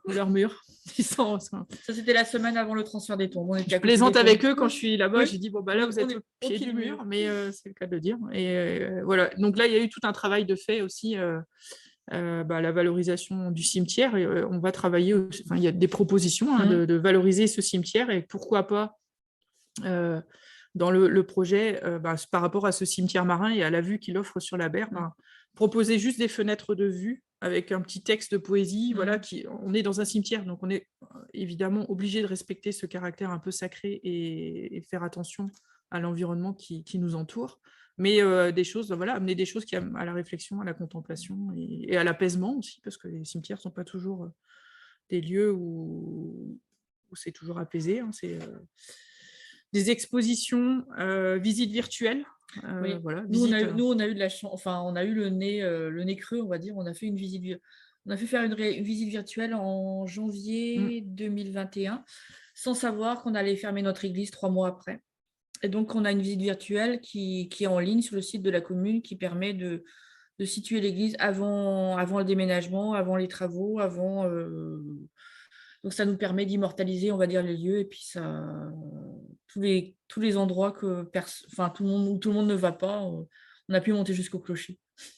Donc voilà, là, c'est des exemples d'actions qui, évidemment, c'est une liste non exhaustive, et ça dépend vraiment des moyens dont on dispose sur la commune et des atouts de l'église ou de la chapelle Voilà, et c'est pour ça que la phase d'état des lieux et de diagnostic est importante, de bien maîtriser le contexte pour justement proposer des choses qui soient cohérentes et faisables. On a tout intérêt à ce que ce soit faisable derrière. On pourrait cogiter un projet complètement déconnecté du terrain. C'est faisable. Enfin, très malhonnêtement, ça peut se faire. Maintenant, il n'y a aucun intérêt parce que le but, c'est que ça vive derrière et que ça soit un lieu réapproprié par la population. Alors, j'avais une question. L'état des lieux pour le projet de valorisation ne peut-il pas être le même que celui du projet de restauration ? Il y a une petite différence parce que le projet de restauration va vraiment s'attarder sur le bâti. Le projet de valorisation, c'est plus, on va dire, le patrimoine sur la commune et puis comment le lieu sur lequel on doit travailler et qui fait l'objet du projet de restauration s'insère dans la dynamique patrimoniale locale. Donc, c'est pas le même travail. C'est deux métiers différents. L'architecte, en plus, alors idéalement, c'est vraiment idéalement, il faudrait même que ce projet de valorisation soit fait avant, pour que l'architecte derrière tienne compte des actions de valorisation et par exemple, si vous prévoyez du chant choral, ben ça veut dire que d'un point de vue, par exemple, sono ou éclairage ou chauffage, parce que si vous prévoyez de l'action vraiment culturelle avec du temps où les gens sont, peut-être qu'ils font un chauffage plus adapté. Donc ça, idéalement, il faudrait que le projet de valorisation vienne avant. Maintenant, dans la réalité des faits, il vient souvent après le diagnostic, puisque comme c'est une dimension qui est essentielle à l'obtention des financements, les communes vont ensuite me confier la mission de travailler sur ce projet de valorisation. Donc, dans les faits, l'architecte préférerait avoir ce projet de valorisation avant, mais aller expliquer à une commune et leur faire comprendre, ils ont un édifice qui est en train de, comme le cas de Saint-Pabu, une charpente qui est en train de s'écrouler, et on leur dit, bon, on va commencer par le projet de valorisation. Intellectuellement, c'est difficile à comprendre parce qu'il y a une autre urgence. Donc là, voilà. Pour ça que ce n'est pas la même réflexion. Mais dans tous les cas, il y a un dialogue après entre moi aussi et l'architecte. Ça m'est arrivé sur certains dossiers, une fois que le diagnostic architectural a été fait, moi j'interviens sur le projet de valorisation derrière. On pense notamment à une chapelle. Et la volonté de la commune, c'est de mettre en valeur les vitraux. Donc, il va falloir prévoir un éclairage. Du coup, quand la commune passe en phase travaux, il y a un complément au moment de la phase travaux sur justement prévoir un éclairage qui sera suffisant pour venir compléter, enfin, en tout cas, répondre aux exigences du projet de valorisation. Donc voilà, pour ça que ça ne peut pas être la même chose. Je ne sais pas si je suis assez claire. Alors, la visite virtuelle se fait-elle avec des casques de réalité augmentée ? Quel est son principe ? Nous, on n'a pas... là, c'est des casques, l'exemple, l'illustration. Ouais. Mais non, nous, on n'a pas de casque de réalité augmentée. C'est un parcours point par point avec d'autres points qui nous permettent de situer historiquement avec des photos anciennes, l'historique de l'église, les problématiques qu'elle rencontre. On a aussi 3 films, la chance d'avoir eu 3 films faits au moment des pardons avec les processions et avec toutes les bannières qui sortaient. Donc, c'était ça en 1900. Il y en a une de 1950, une de 1985 et une autre de 1992. Donc, il n'y a pas de réalité augmentée.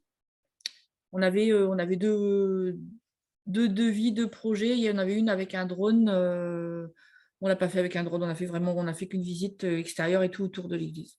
Intérieure et autour de l'église. Mais bon, ça a été très, très vu. Enfin, je n'ai pas demandé depuis un moment combien de vues, mais ça a été vu. On était à 2000 vues 4 mois après la mise en ligne. On vous mettra effectivement les liens peut-être sur le document. Je sais pas, je pense que le document, de toute façon, mon document pourra être partagé et on vous mettra les liens justement vers cette visite, pas de souci. Et pourquoi le projet de valorisation est-il indispensable aux demandes de financement ? Et ça, c'est pas moi qui décide, c'est les financeurs. Je sais que la région Bretagne, justement, est assez sensible à ça. Et en fait, le niveau d'aide, notamment de la région Bretagne, va évoluer en fonction de l'ampleur du projet de valorisation et la qualité du projet de valorisation. Donc, pour vous donner un exemple concret, alors j'ai plus en tête le nombre d'habitants par commune, mais ça peut aller de 15 à 25%. Le niveau d'aide sur du patrimoine non protégé en fonction justement de ce projet de valorisation. Voilà, c'est un des critères aussi qui permet justement de flécher les aides sur des projets qui restent cohérents et qui sont inscrits dans une vraie aussi politique de la commune. Et d'ailleurs, systématiquement, moi, ce projet de valorisation, je vais le présenter en conseil municipal. Et il fait l'objet d'une délibération derrière, justement, pour que tout le monde se sente concerné. Donc, c'est un élément, une des pièces essentielles, justement, à faire en sorte que ça avance bien. Et on constate que quand il y a un projet de valorisation, si les choses sont bien plus fluides derrière, ça vient compléter la restauration, le diagnostic, mais ça permet aussi d'amener de l'échange, de dynamiser, pourquoi pas, la souscription. Alors, la souscription pour Saint-Pabu qui a été lancée auprès de la Fondation du patrimoine, moi, j'ai jamais vu ça. Aujourd'hui, ils sont entre 300 et 350 000 euros de collectés. On est à 323 000 depuis hier. 323 000, voilà. C'est-à-dire de la population qui s'est mobilisée pour sauver leur église. Alors, c'est pas le cas partout, mais on va dire que les choses ayant été prises dans le bon sens, je pense que ça aide aussi à faire en sorte que derrière, l'argent entraîne l'argent. Très clairement. Et le fait que la souscription fonctionne bien fait qu'il y a eu des abondements supplémentaires par la Fondation du patrimoine, qu'il y a eu des fondations d'entreprises qui sont venues via la Fondation du patrimoine aider de manière complémentaire. Parce que c'est vrai que sur un projet d'1,3 million, quand vous êtes une commune de moins de 2000 habitants, il faut cravacher pour financer. Et aujourd'hui, le reste à charge pour la commune, en fonction des options, pour vous donner une idée, avec les différentes aides qu'ils peuvent obtenir, on est entre 200 et 300 000 euros sur 1,3 million pour un édifice non protégé. Voilà. Mais dans une souscription de la Fondation du patrimoine, c'est quand même beaucoup de travail, dans le sens où il faut vraiment communiquer, entretenir la dynamique, faire des expositions, communiquer là-dessus, matériel à chaque fois sur la Fondation du patrimoine. Il faut vraiment... on se disait tous les 2 mois, il fallait remettre un coup, quoi. C'était... ça n'arrive pas comme ça. C'est ça. Après, vous avez la chance aussi d'avoir sur la commune des gens qui ont des beaux réseaux. Il faut aussi s'appuyer sur eux et ça permet d'aller chercher l'argent là où il est et d'arriver à ce niveau d'aide qui est assez exceptionnel. Mais comme quoi, ce qu'on veut aussi dire, c'est qu'avec une belle mobilisation et une belle réflexion et un bel enchaînement du projet dans une certaine logique, les choses sont relativement fluides. Enfin, fluides. Armelle, je pense qu'elle m'en voudra si j'emploie ce mot-là, parce que quand on se retrouve à déplacer un cimetière, c'est pas non plus facile, mais en tout cas, les choses, elles se sont faites presque naturellement, parce que voilà, Mais il a fallu se rendre disponible pour les familles, parce que c'est quand même un travail, je veux dire, c'était les élus qui étaient confrontés vraiment à cette problématique-là, et il fallait vraiment aller au rythme des familles, et puis, ça s'est très bien passé. Voilà, et c'était pas évident. C'était pas gagné, on va dire. Non. Donc voilà, après moi, mon rôle là-dedans, c'est vraiment d'impulser, c'est de réveiller aussi les consciences, faire prendre conscience à une commune qu'ils ont un cimetière marin, faire prendre conscience à une autre commune que leur église classée, elle apparaît même pas sur les documents touristiques, alors qu'on est dans un lieu une métropole assez importante, le secteur de Brest. Qu'est-ce que j'ai d'autre une commune qui avait 2 chapelles classées.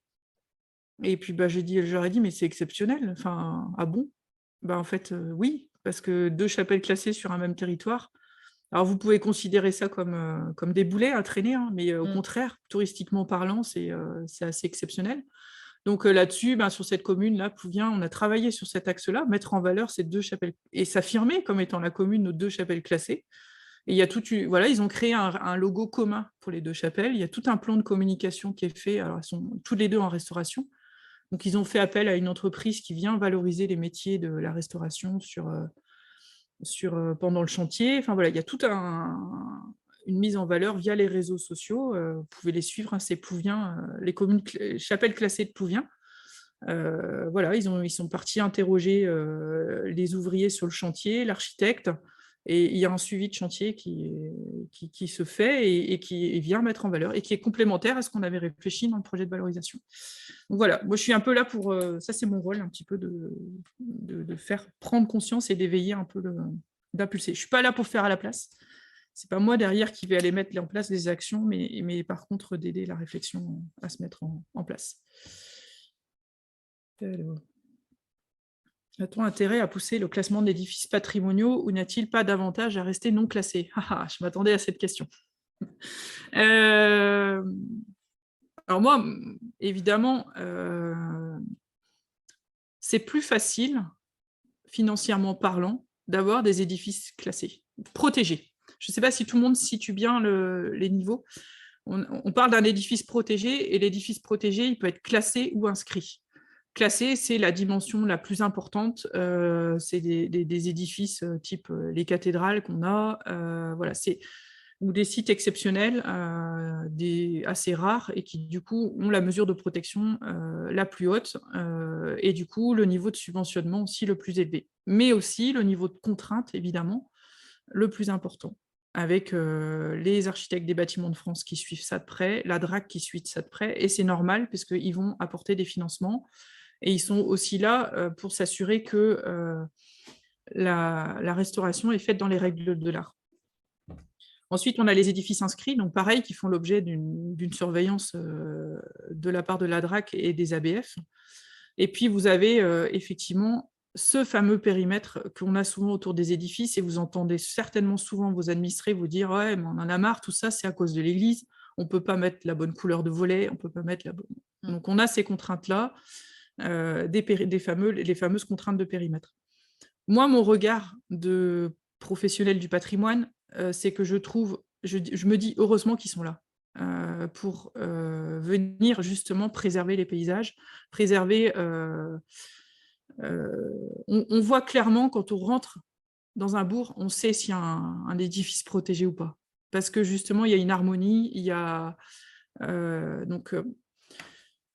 alors, pour moi, c'est justement ce qui fait aussi la caractéristique française, et il ne faut pas oublier qu'un touriste sur deux vient en France pour son patrimoine et pour justement pour voir tout ça. Donc heureusement qu'on a ces mesures de protection. Maintenant, intérêt à pousser le classement, vous pouvez le faire, mais de toute façon, ça va passer par des commissions. Et moi, j'ai deux cas. Où on avait un clocher de l'église, le clocher de l'église était inscrit, et on a voulu faire la demande d'élargissement du périmètre d'inscription à l'ensemble de l'église. Donc tous les dossiers ont été faits, les études ont été faites, et ça n'a pas été accepté en commission régionale de protection. Bon, voilà, pour diverses raisons. Donc voilà, c'était des églises 19e, une église 19e.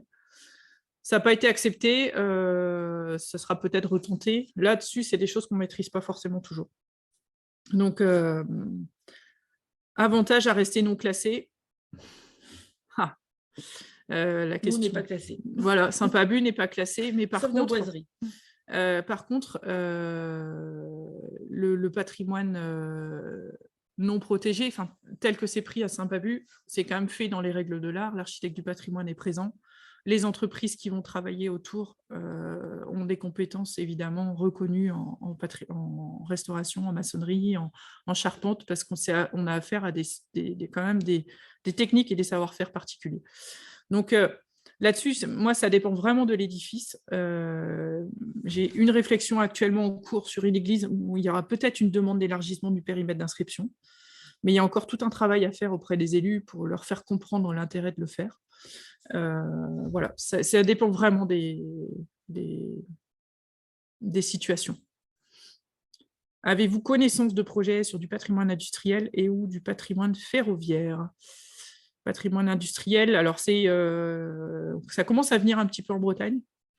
Vous avez le plateau des Capucins à Brest, qui sont les anciens ateliers de marine qui ont été rénovés et qui réhabilités. Manufacture de tabac aussi. Manufacture des tabacs à Morlaix. Donc là, on est sur une très, très grande surface. Donc toute la réflexion en amont sur comment on réhabilite les lieux. On commence à avoir dans les villes, on commence à avoir ce patrimoine. Ah si, j'ai suivi aussi la briqueterie de Landerneau, pardon, je les oublie. Briqueterie de Landerneau, où là, je suis plutôt intervenue sur on va dire, des panneaux d'interprétation. Donc voilà, c'est l'ancienne conserverie locale, effectivement. Merci Valérie. Alors que tu dis, donc le patrimoine industriel, c'est quelque chose d'un petit peu plus récent. Dont on prend conscience en Bretagne. Après, les réflexions, le cheminement, il est toujours le même, c'est-à-dire de poser le diagnostic, le projet de valorisation, et derrière, alors, en fonction, après, évidemment, de la taille du lieu, l'ampleur des études va évoluer, mais dans tous les cas, la réflexion en amont sur les études de faisabilité, tout ça sont essentielles. On ne peut pas lancer un projet de restauration du patrimoine industriel sans savoir ce qu'on va faire derrière avec. C'est souvent en plus des grands ensembles. Et la nécessité de bien étudier l'environnement du projet. Il y a d'autres... Ouais, les questions des tiers-lieux, effectivement. C'est des choses qu'on commence aussi à voir arriver. Les tiers-lieux, effectivement, là, c'est essayer de croiser un peu les usages, les choses qu'on commence à voir. Une idée de valorisation et de développer un réseau de communes. Mais tout à fait. Saint-Tuc-Dual, le département, la région. Je crois qu'il y a une église qui s'appelle Pabu aussi, ou Tuc-Dual, dans le Côtes d'Armor. Si quelqu'un peut mettre en lien. Tuc-Dual, c'est l'un des saints fondateurs de la Bretagne. Voilà. Donc, il est passé par pas mal d'endroits. Oui, à Saint-Pabu. Il est peut-être arrivé par là, d'ailleurs. Donc voilà, la question, effectivement, des tiers-lieux, on commence aussi à avoir ces réflexions-là, de fait.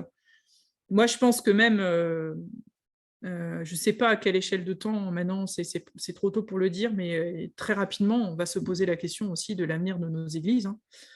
Aujourd'hui, on les restaure pour que ça reste des lieux cultuels et culturels. Mais pas que, parce que ça peut pas être que... Mais est-ce que toutes les communes auront la possibilité et les moyens de restaurer leur église pour ces finalités-là, ou vont pas devoir concevoir d'autres perceptions? Ça m'est arrivé de poser la question à une commune. Vous êtes sûr que vous voulez vraiment garder votre église en lieu religieux et pas transformer, pourquoi pas, en halle de marché? Parce qu'ils avaient une autre chapelle qui leur permettait d'avoir du culte. Et en plus, cette chapelle-là, c'est la chapelle autour de laquelle on a le cimetière, donc une certaine cohérence. Et voilà, après, je leur ai posé la question, parce que je savais que je pouvais me permettre de poser la question. Il est évident que je ne poserai pas la même question à la commune du Folgoat pour sa basilique, où là, c'est pas du tout la même perception. Mais là, je savais que je pouvais poser cette question-là à cette commune-là. Voilà. Donc... c'est vraiment en fonction de la sensibilité de la commune, mais il y a un livre qui est sorti suite à quand l'église de Saint-Égonnec a brûlé, où il y a justement un séminaire qui a été fait sur l'avenir notamment des édifices religieux, et je pense qu'on va se poser la question assez rapidement de l'avenir de ces édifices. On ne pourra pas tout garder. On commence à avoir des ventes d'églises, notamment sur Brest, on commence à vendre des chapelles. Je suis bien consciente de ça. Et peut-être aussi que vous êtes confrontés à ça, et ça, comme c'est tout récent, on n'a pas encore totalement les réponses. Je sais que notamment le département des Côtes d'Armor est assez concerné par ça, c'est les regroupements de communes ou les fusions de communes. Donc, parfois, vous êtes 7 ou 8 communes à avoir fusionné pour faire une masse critique de population suffisante, et vous vous retrouvez du coup avec 7 ou 8 églises. Et ben là, c'est vrai que c'est des réflexions qui, je pense, sont assez lourdes, et laquelle on restaure, et sur ces fusions de communes, on ne pourra non plus pas tout garder. Donc, je suis bien consciente qu'on arrivera à des questionnements des enjeux assez importants dans les années à venir. Je ne sais pas s'il y a d'autres questions, si j'enchaîne sur les pistes de financement. Il faut que j'appuie 2 fois. C'est bizarre. Voilà. Alors, sur les pistes de financement, c'est du potentiel, hein, j'insiste bien. Je n'évoque pas l'Europe, parce que l'Europe, ça ne m'est pas encore arrivé. Je sais qu'il y a des signatures de contrats, ils sont en train de revoir là, les aides, notamment des fonds leaders ou des fonds FEDER, des fonds vraiment spécifiques au développement rural. Ils sont en train de revoir les contrats là. Moi, en tout cas, sur le secteur sur lequel j'interviens beaucoup, on ne peut pas, il n'y a pas de perspective. Donc, j'en parle pas. Alors, les aides d'État, c'est qu'on a évidemment la DRAC, hein, qui vient aider sur du monument ou du mobilier protégé, donc ce que je vous ai expliqué tout à l'heure, classé ou inscrit. Donc, mais ils ont aussi un droit de regard et ils viennent régulièrement, hein, sur les chantiers de restauration quand vous êtes notamment sur du classé, parce que ça fait partie de leur mission de conseil et de suivi. Donc là, c'est à peu près 40% pour du classé et 20 à 25% pour de l'inscrit, mais encore c'est tributaire du nombre de la population sur la commune. Ça peut descendre à 10%. J'ai une commune où ils sont à 10% sur de l'inscrit. Donc, sur un projet à 1,2 million, 1,5 million, ça fait, voilà, il faut chercher des aides complémentaires. Il y a également, parce qu'on l'a eu, et ça, Saint-Pabu l'a eu, la DETR ou la DSIL. Donc, ça, c'est les fonds en lien directement avec des préfectures ou sous-préfectures, donc fonds d'État sur le patrimoine. Donc, là aussi, cette aide-là, elle est tributaire du nombre de projets que vous avez sur votre commune. Et si vous avez un projet de maison médicale, j'ai certaines communes qui m'ont dit, non, on a fléché la DETR sur la maison médicale, donc là, c'est compliqué de prétendre à une DETR complémentaire sur l'église. En général, c'est un niveau d'aide par projet par an. Donc là, Saint-Pabu a fait le choix, hein, de mettre de la DETR sur DETR ou DSIL, je ne sais plus. L'un ou l'autre, mais de toute façon, les dossiers sont quasiment les mêmes. Ouais. Voilà. Donc là, sur du non protégé, je ne l'ai pas précisé, mais en tout cas, il peut y avoir cette aide-là sur du non protégé, à condition d'avoir vraiment fléché le projet vers cette aide-là et d'avoir un contact permanent avec la sous-préfecture. La région Bretagne, alors je sais qu'il y a pas mal de représentants de la région Bretagne, j'espère que je ne vais pas dire de bêtises. Certains me connaissent, ont l'habitude d'avoir mes tableaux. Le soutien au patrimoine protégé, donc ça vient en complémentarité des aides de la DRAC. Et si la DRAC donne une subvention, la région Bretagne va venir compléter. Donc patrimoine protégé, hein, donc c'est du classé ou de l'inscrit. Ils ont également une ligne au soutien au patrimoine non protégé, donc ce qui est le cas par exemple pour l'église de Saint-Pabu. Donc, ce que je vous disais tout à l'heure, de 15 à 25% en fonction notamment de la qualité du projet de valorisation. Et puis, ils ont un dispositif complémentaire, le dispositif SOS, Squaz ou Squas, qui signifie en breton épaule contre épaule, où là, c'est un binôme Région Bretagne et Fondation du patrimoine. C'est-à-dire que si vous lancez une souscription Fondation du patrimoine et que vous récupérez 1% du montant des travaux en dons, la région Bretagne peut venir abonder d'une enveloppe supplémentaire. Donc ça, c'est du forfaitaire. Mais en tout cas, ça peut être un levier intéressant et venir compléter la demande initiale sur les lignes plus classiques du patrimoine protégé ou non protégé, les 2 lignes que vous avez au-dessus. Donc ça, c'est un dispositif spécifique en Bretagne, et ma foi, je les en remercie grandement d'avoir ça, parce que ça aide vraiment aussi à... Et Saint-Pabu, la demande sera faite pour 2023 et 2024. Oui, merci pour les DETR, dotations aux équipements des territoires ruraux, et dotations de soutien à l'investissement local. Merci de cette précision.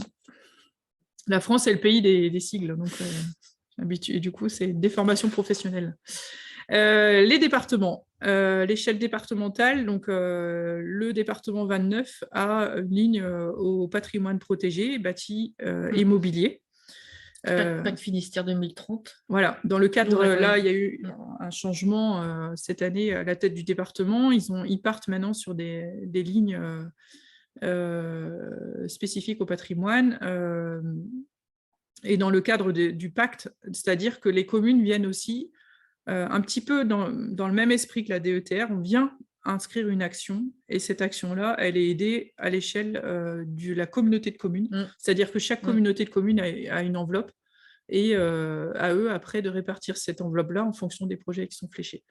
Et ils aident aussi, évidemment, le patrimoine protégé, voilà, ça là-dessus, et ils sont aussi conseil et le patrimoine mobilier. On parlait tout à l'heure des boiseries classées du cœur pour Saint-Pabu. Et ben, j'ai fait une demande auprès du département juste sur cette portion de travaux pour les boiseries classées. Donc, j'ai extrait ça du projet de travaux et on a déposé un dossier spécifique parce que là, on est sur du mobilier. Donc, voilà, on vient aussi comme ça identifier des choses spécifiques parce que là, on a un classement, donc on a du mobilier protégé. Donc ça, voilà, le département 29 soutient. Alors, ce qui est rassurant, c'est que tous les départements bretons ont au moins une enveloppe. Le 22, un dispositif d'entretien pour le patrimoine protégé, donc c'est pour les communes de moins de 5000 habitants. Et donc c'est de l'entretien, c'est pas pour du gros travaux. En gros, vous avez une porte à repeindre ou des choses comme ça. Vraiment, on rentre dans ce dispositif et c'est pour le patrimoine protégé. Donc, ça, c'est vraiment spécifique. Et ils ont une ligne ensuite dans le cadre des contrats de territoire entre le département des Côtes-d'Armor et qui maintenant est signé avec chaque commune. Donc, ce qu'ils m'ont expliqué. Donc là, c'est pareil. Voilà, c'est une question de fléchage d'un projet, justement, vers ce contrat de territoire. Et du coup, il y a une aide aussi. Voilà. Mais dans ces contrats de territoire, vous pouvez aussi bien avoir la maison médicale que la salle polyvalente, que l'école. Voilà. Donc là-dessus, ça dépend de ce que la commune va flécher comme projet. Et puis, ils font également du conseil pour le mobilier. Donc, j'ai échangé assez longuement avec la personne en charge de ça.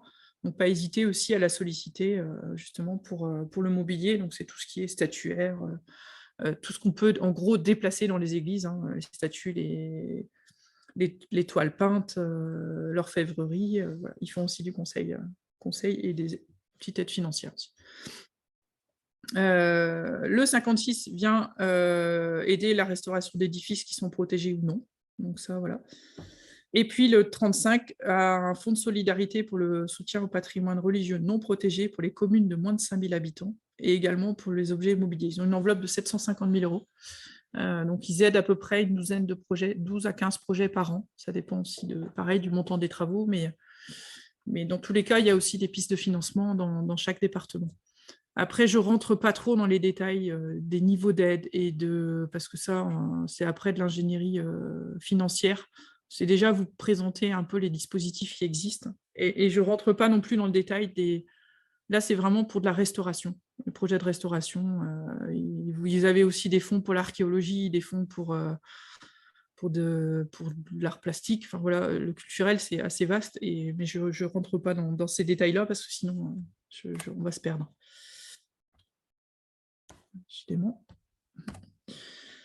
Les fonds privés. Ah.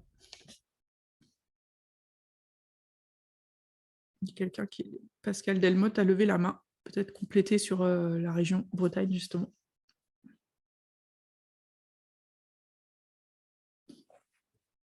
Micro. Ah. Est-ce que vous m'entendez? C'est bon. C'est bon. Merci. Je me permets juste en fait une petite réaction concernant la mention de la prime SOS, SOAS du SQUAS. En fait, mes collègues aussi présents, je pense, l'ont relevé. En fait, il faut simplement peut-être avoir en tête que ce dispositif régional de prime qui vient en fait s'ajouter à une subvention qui aurait déjà été perçue par le bénéficiaire pour une restauration d'édifices. En fait, cette souscription, elle peut effectivement être passée avec la Fondation du patrimoine, parce que la Fondation du patrimoine, elle a une très bonne expérience de la communication. Et Madame Joanne le disait, il faut aussi entraîner une dynamique pour qu'en fait, elle soit suivie des faits. Donc, la Fondation du patrimoine, de ce point de vue-là, elle a des outils de communication, elle peut vous suggérer aussi des événements, des temps forts. Cela dit, on s'est rendu compte aussi qu'il y a des communes qui sont plus petitement dimensionnées, qui parfois n'ont pas non plus les personnels en mairie pour pouvoir aussi s'occuper de tout cela. Et en revanche, elles ont une association qui pourrait être dédiée à la sauvegarde de l'édifice, à son animation, pourquoi pas. Donc, en fait, la prime, elle peut aussi être le fruit d'une collecte qui passe soit par une association dédiée, une association de 1901 qui est dédiée à la restauration, à la conservation de l'édifice, ou bien ça peut être un compte dédié auprès du trésorier payeur général, donc un compte ouvert par la commune et qui est très clairement un compte qui permettra de collecter des fonds pour la restauration express et stricte de l'édifice. Voilà, il y a 3 possibilités finalement, donc c'est vraiment à la libre appréciation des communes. Voilà, c'est juste une petite précision au passage. Vous retrouvez tout ça sur la fiche d'aide en ligne, hein. Pas de problème. Voilà, merci de votre écoute. Alors, sur les fonds privés, donc la Fondation du patrimoine, donc Madame Delmotte vient d'en parler, c'est le lancement d'une souscription publique. Donc, c'est l'appel à la population, hein, mais aussi aux partenaires économiques que vous pouvez avoir sur votre commune. Il peut y avoir des entreprises qui peuvent être intéressées, des privés, parce que ça offre aussi une perspective de défiscalisation. Donc, on est à hauteur de 66% pour les privés, 60% pour les entreprises. Donc, en lançant cette souscription publique, on vient mettre l'accent sur le projet de restauration. Après, c'est vrai que voilà, ça nécessite une vraie dynamique locale. Et moi, j'accompagne les communes dans le montage des souscriptions publiques et le montage du dossier et la rédaction notamment du petit flyer type de la Fondation du patrimoine. Voilà, je m'occupe de tous les textes, les aspects vraiment pratiques. Mais après, c'est vrai que je ne peux pas être sur les territoires pour animer les... Donc ça, c'est important que le relais soit pris après sur la commune pour... à la fois par les élus, mais aussi par les associations patrimoniales qui existent, des paroisses. Voilà. Donc ça, c'est clairement, s'il n'y a pas cette dynamique-là, c'est compliqué de récolter de l'argent. Et puis, la Fondation du patrimoine a également le label Fondation du patrimoine, mais qui est plus pour du patrimoine privé aussi, qui offre des perspectives de défiscalisation, mais je ne vais pas trop en parler là. Je le signale, mais en tout cas, c'est les deux grands axes qu'ils ont, la Fondation du patrimoine. Il y a un autre qui aussi émane de la Fondation du patrimoine et dont Saint-Pabu a bénéficié. Ils ont une enveloppe complémentaire qui vient en complément de la souscription publique. C'est-à-dire que si la souscription publique fonctionne bien, ils peuvent venir abonder de 20 000 € supplémentaires. En fait, quand la Fondation du patrimoine s'est lancée en 1995, ils ont une enveloppe qui sont liées aux successions qui sont en déshérence. Et donc, on ne retrouve pas les ayants droit. Et donc, l'argent de cet argent-là est reversé sur ces projets patrimoniaux. C'est à l'époque Jacques Chirac qui avait mis ça en place. Et donc, la Fondation du patrimoine a une enveloppe tous les ans et qu'elle vient distribuer et répartir sur les projets qui avancent bien. Et Saint-Pabu, vous en avez bénéficié 2 fois, je crois. Voilà, parce que la souscription fonctionnait bien, ils viennent abonder de manière complémentaire. Donc ça peut aussi, c'est en général une bonne surprise.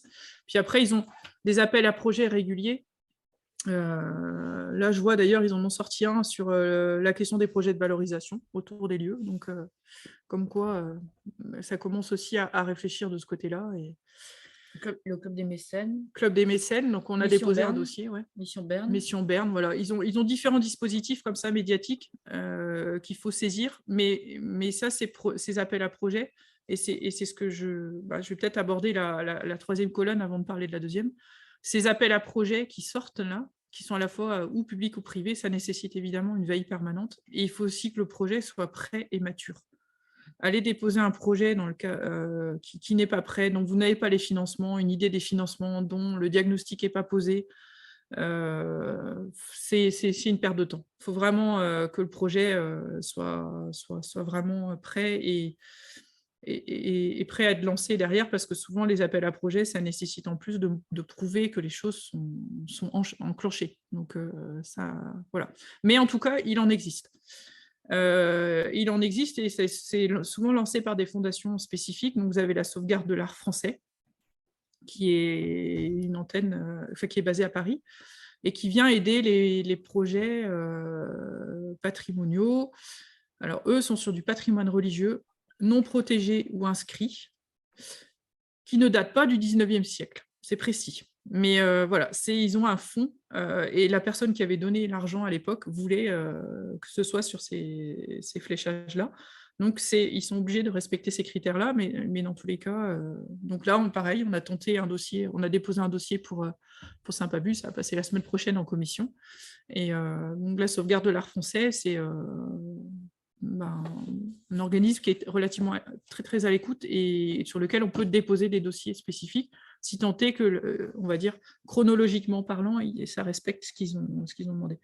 Ensuite, vous avez, par exemple, le prix Pèlerin Magazine, plutôt sur du mobilier, la restauration d'une statue, voilà, on est vraiment sur des choses très spécifiques, sur un vitrail. Ça, c'est tous les ans. De mémoire, c'est plutôt en début d'année que c'est lancé.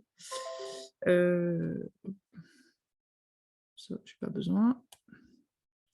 La fondation, il existe également la Fondation pour les monuments historiques. Vous avez également Demeure historique. Donc ça, c'est deux structures qui sont liées, qui sont pareil basées à Paris.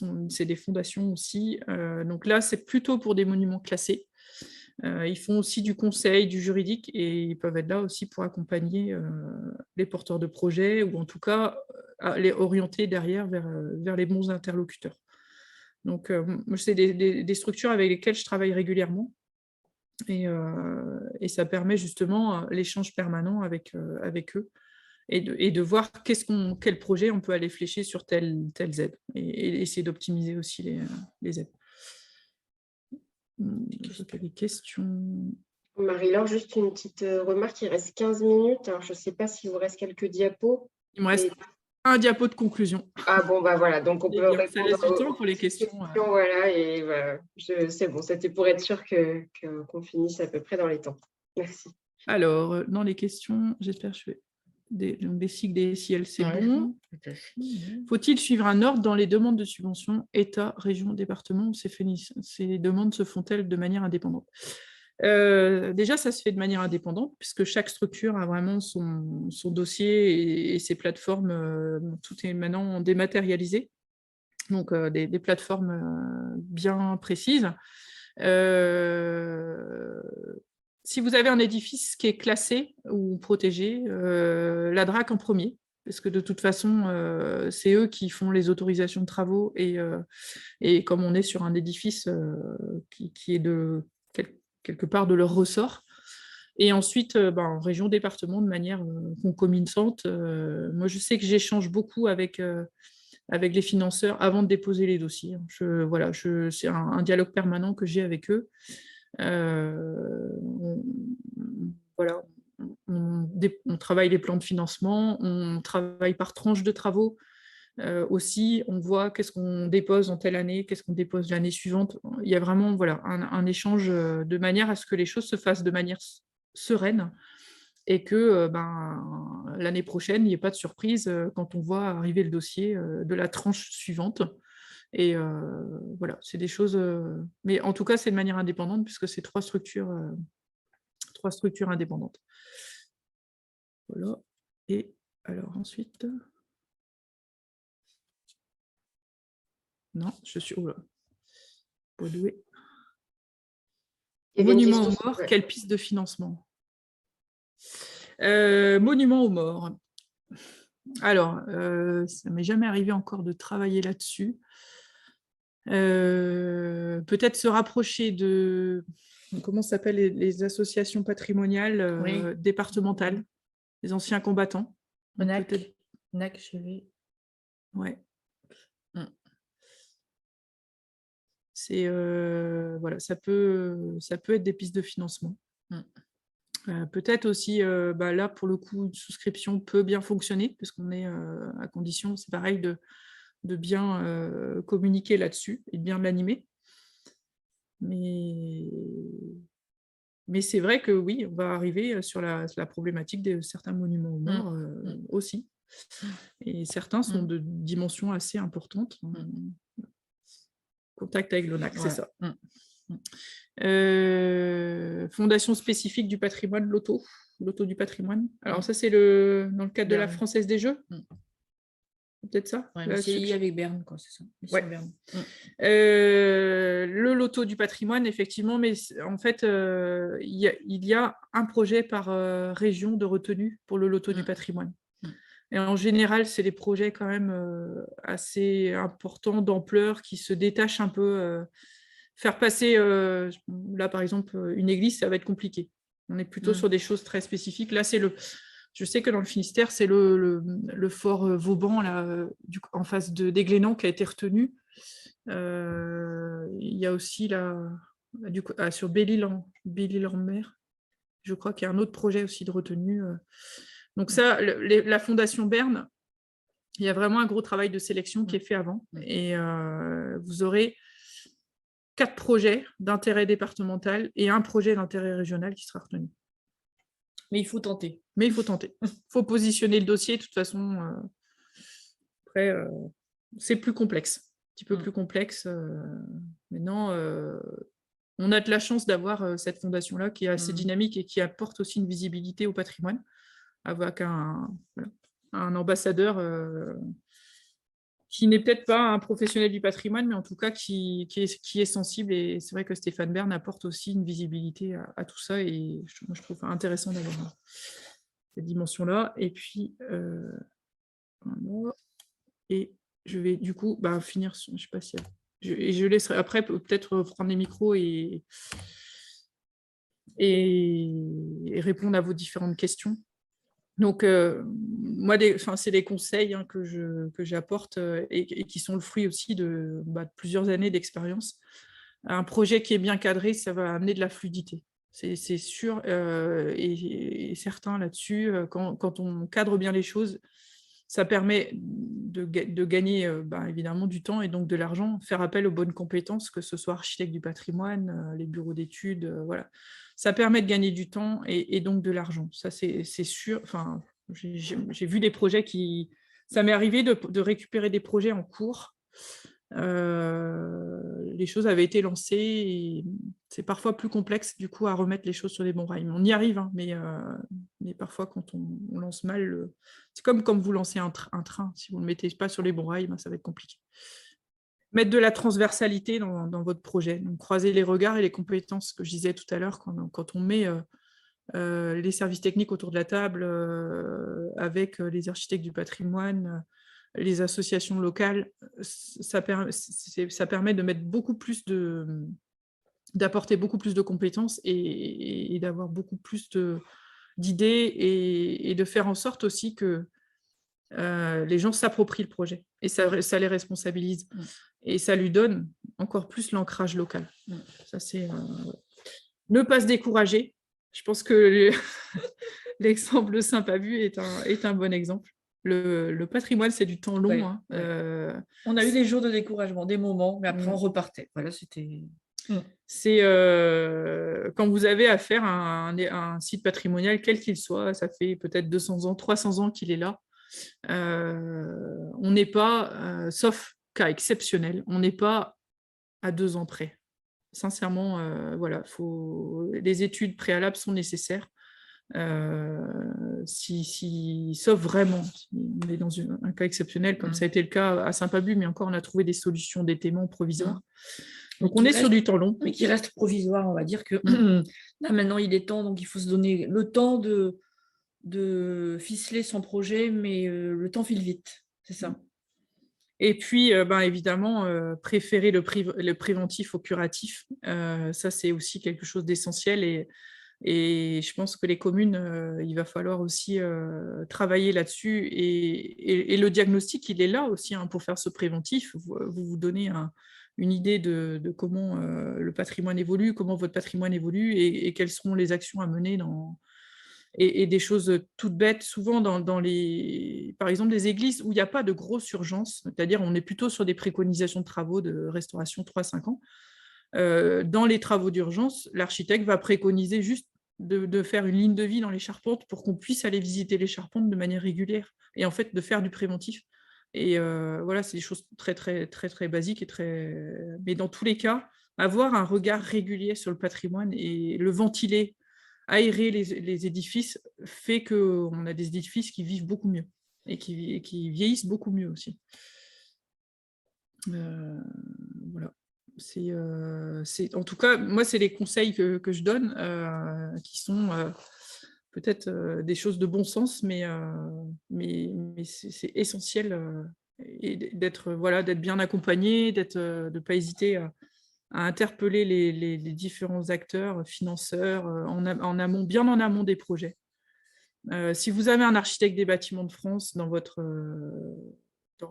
projet, intégrez-le tout de suite. Je vois toujours des projets qui avancent ou qui mettent du temps à avancer parce que l'architecte, il n'a pas été